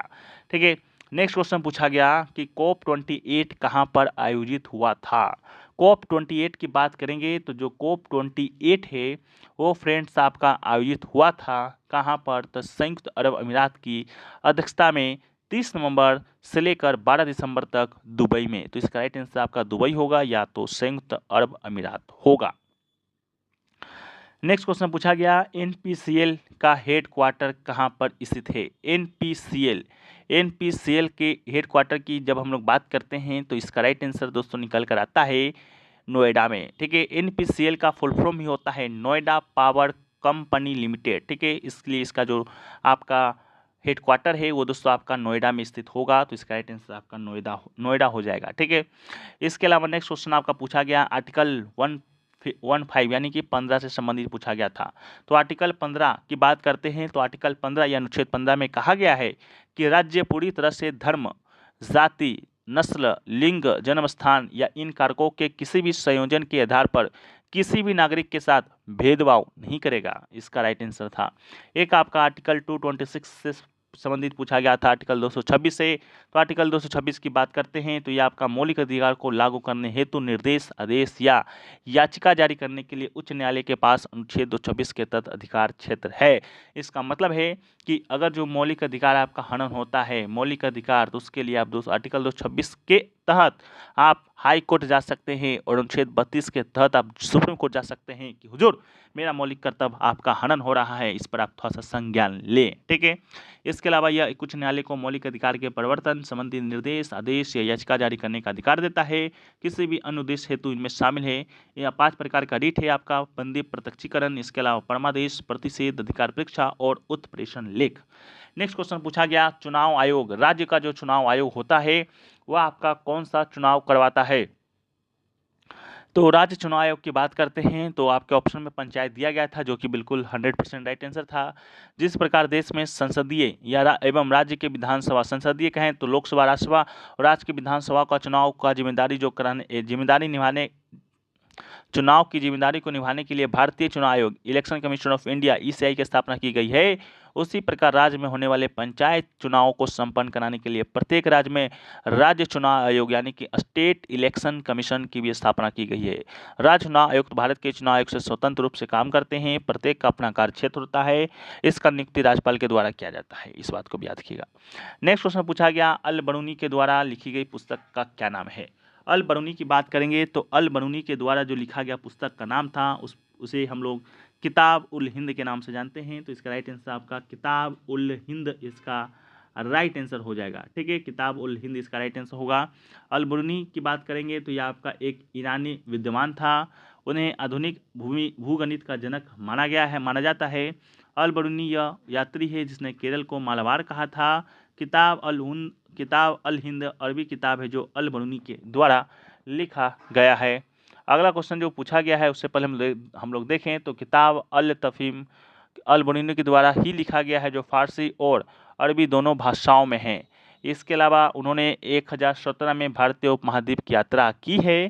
तारीख अल हिंद भारत का इतिहास अल बरूनी के द्वारा लिखित एक पुस्तक है जो भारतीय संस्कृति के अध्ययन पर आधारित है। उनका जन्मदिन ईरान में सर्वेक्षण इंजीनियर के दिन के रूप में मनाया गया था। अगला है न्यासी जनजाति के बारे में पूछा गया था। न्यासी जनजाति मुख्य रूप से कहाँ पाई जाता है? न्यासी जनजाति की बात करेंगे तो ये आपका अरुणाचल प्रदेश में पाया जाता है। इसका राइट आंसर अरुणाचल प्रदेश होगा। एक स्टूडेंट बताया था न्यासी भाषा, ठीक है, तो न्यासी भाषा हो या जनजाति हो, दोनों का राइट आंसर अरुणाचल प्रदेश ही होगा। भारत में लगभग 645 अलग अलग जनजातियाँ हैं और उनमें से कुछ निम्नलिखित हैं, जैसा कि अरुणाचल प्रदेश में अपातानी है, अबोर है, दफला, सिंगो, न्यासी हो गया, मिश्मी जनजाति हो गया, इदू हो गया, तरुण जनजाति, टैगिन आदि, मोनपा जनजाति, ये सभी आपका अरुणाचल प्रदेश में। उसी प्रकार केरल की बात करेंगे तो केरल में आद्यान जनजाति, अर्दन जनजाति, एरालवन, इसके अलावा कुरुम्बास, मलाई, अरायन, मोपला, यूरालिस, इलवर, कनिककरण, कटुन, नयाकन, कुरिचन, मुथुवन, ये सभी आपका केरल में। अंडमान निकोबार की बात करेंगे तो ओराओं जनजाति, ओंगेश जनजाति, सेंटिनलिस जनजाति या सोमपेश जनजाति। इसके अलावा जम्मू कश्मीर में बकरवाल जनजाति, बल्ती जनजाति, वेदा जनजाति, गद्दी जनजाति, गर्रा जनजाति, सोम जनजाति, पुरीगप्पा जनजाति, सिप्पी जनजाति, चंगपा जनजाति, गुर्जर जनजाति आदि पाई जाती है। नेक्स्ट क्वेश्चन पूछा गया मोढेरा नृत्य महोत्सव जो है, उत्तरार्ध महोत्सव भारत के किस राज्य में मनाया जाता है? तो जो आपका मोढेरा जो नृत्य महोत्सव है वह आपका किस राज्य में? तो इसका राइट आंसर आपका गुजरात हो जाएगा। हर साल जनवरी के तीसरे सप्ताह के दौरान आयोजित होने वाला मोढेरा नृत्य महोत्सव गुजरात राज्य का है। त्यौहार हर साल उत्तरायण के बाद होता है। सूर्य भगवान को समर्पित मोढेरा मंदिर में सूर्य के चारों ओर पृथ्वी के घूर्णन चक्र की पूजा की जाती है। उत्तरायण के दौरान सूर्य एक ग्रह से दूसरे ग्रह में प्रवेश करता है।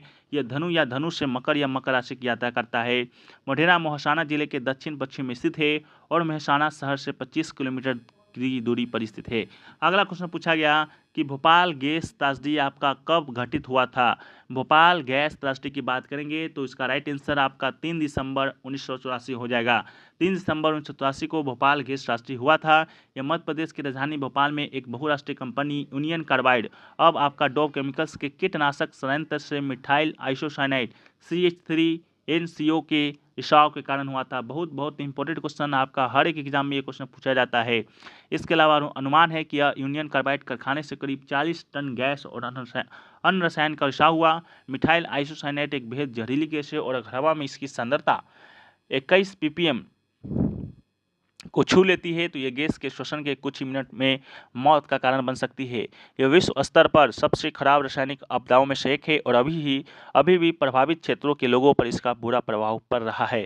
त्रासदी के बाद भारत सरकार ने एक सार्वजनिक देयता बीमा अधिनियम 1991 बनाया है, जिसका अर्थ खतरनाक उद्योगों से जुड़ी दुर्घटनाओं के पीड़ित को तत्काल राहत प्रदान करना था। ठीक है, इसके ऊपर एक आपका वेब सीरीज भी आया था द रेलवे मैन। ठीक है, अगर आपको समय मिले तो आप लोग इसको देखने का प्रयास जरूर कीजिएगा।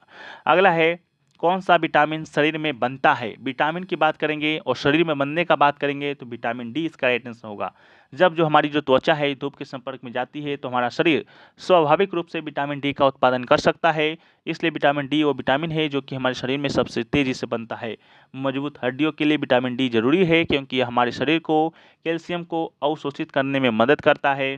पर्याप्त विटामिन डी के बिना हमारा शरीर पर्याप्त कैल्शियम को अवशोषित करने में सक्षम नहीं हो सकता है। इसमें हड्डियां नरम और भंगुर हो सकती है। इस स्थिति को वयस्कों में ऑस्टियोमिलिशिया और बच्चों में रिकेटस कहा जाता है। विटामिन डी की कमी से ऑस्टियोपोरोसिस का खतरा भी बढ़ सकता है, एक ऐसी स्थिति जिसके कारण हड्डियां कमजोर और भंगुर हो जाती है। नेक्स्ट क्वेश्चन पूछा गया कि संवैधानिक उपचार का अधिकार संविधान के किस अनुच्छेद में वर्णित है। तो संवैधानिक उपचार का अधिकार की बात करेंगे तो राइट आंसर आपका अनुच्छेद 32 होगा। संविधान के भाग 3 में राज्य या अन्य संस्थानों व्यक्तियों द्वारा इन अधिकारों के उल्लंघन के खिलाफ उनके संरक्षण के लिए कानूनी उपचारों का प्रावधान है। यह भारत के नागरिक को इनके अधिकार के परिवर्तन के लिए सर्वोच्च न्यायालय या उच्च न्यायालय में जाने का अधिकार देता है। सर्वोच्च न्यायालय में अनुच्छेद 32 के तहत, उच्च न्यायालय में अनुच्छेद 226 के तहत। राज्यों को कोई भी कानून बनाने से मना किया गया है जो मौलिक अधिकारों का उल्लंघन करता है। इसके अलावा अनुच्छेद 32 संवैधानिक उपचार का अधिकार प्रदान करता है, जिसका अर्थ है कि एक व्यक्ति को अपने मौलिक अधिकार की रक्षा के लिए सर्वोच्च न्यायालय या उच्च न्यायालय में भी जाने का अधिकार है। ठीक है। नेक्स्ट क्वेश्चन पूछा गया कि अगर सभापति या अध्यक्ष का मत निर्णायक हो वो कौन से अनुच्छेद में निहित है। ठीक है। ऑप्शन दिया गया था अनुच्छेद 80, अनुच्छेद 76, अनुच्छेद 89, अनुच्छेद 100। तो इसका राइट आंसर आपका अनुच्छेद 100 हो जाएगा। भारतीय संविधान के अनुसार अनुच्छेद जो 101 है के तहत लोकसभा अध्यक्ष अपने निर्णायक वोट यानी कि कास्टिंग वोट का प्रयोग तब करता है जब किसी विषय के संदर्भ में हुए मतदान में वोट पक्ष या विपक्ष के मध्य बराबर बराबर की स्थिति उत्पन्न हो जाए। ठीक है। अगला क्वेश्चन पूछा गया उत्तर पश्चिम पर्वत पर कौन सा वन पाया जाता है। उत्तर पश्चिम पर्वत पर आपका पर्णपाती वन पाया जाता है। तो राइट आंसर आपका पर्णपाती वन होगा। इसके अलावा नेक्स्ट क्वेश्चन पूछा गया भारत में जीएसटी कब लागू हुआ। जीएसटी की बात करेंगे, इसका फुल फॉर्म होता है गुड एंड सर्विस टैक्स। इसके लागू किया गया था 1 जुलाई 2017 को। उस समय के तत्कालीन वित्त मंत्री थे अरुण जेटली के द्वारा। इसके अलावा जीएसटी के लिए आपका 101वां संशोधन संवैधानिक संशोधन किया गया था 101वां, जो कि 2016 अधिनियम कहलाता है। 1 जुलाई 2017 से यह आपका लागू हुआ था। ठीक है। जीएसटी को लागू करने वाला पहला अगर आपसे देश पूछा जाएगा तो राइट आंसर आपका फ्रांस होगा। ठीक है। अगला है पोली उमीरगर पुरस्कार 2023 किसे मिला है। तो पॉली उमीरगर पुरस्कार की बात करेंगे तो यह भारत के स्टार शुभमन गिल को 2023 के शानदार प्रदर्शन के बाद सर्वश्रेष्ठ पुरुष क्रिकेटर का पॉली उमरीगर पुरस्कार है जो कि दिया गया था। तो राइट आंसर आपका शुभमन गिल होगा। अगला है स्माइल योजना है जो कि किस मंत्रालय से संबंधित है। तो स्माइल योजना की बात करेंगे तो इसका राइट आंसर सामाजिक न्याय एवं अधिकारिता मंत्रालय इसका राइट आंसर होगा। ठीक है। सामाजिक न्याय एवं अधिकारिता मंत्रालय ने 12 अगस्त 2022 को स्माइल 75 पहल की शुरुआत किया था।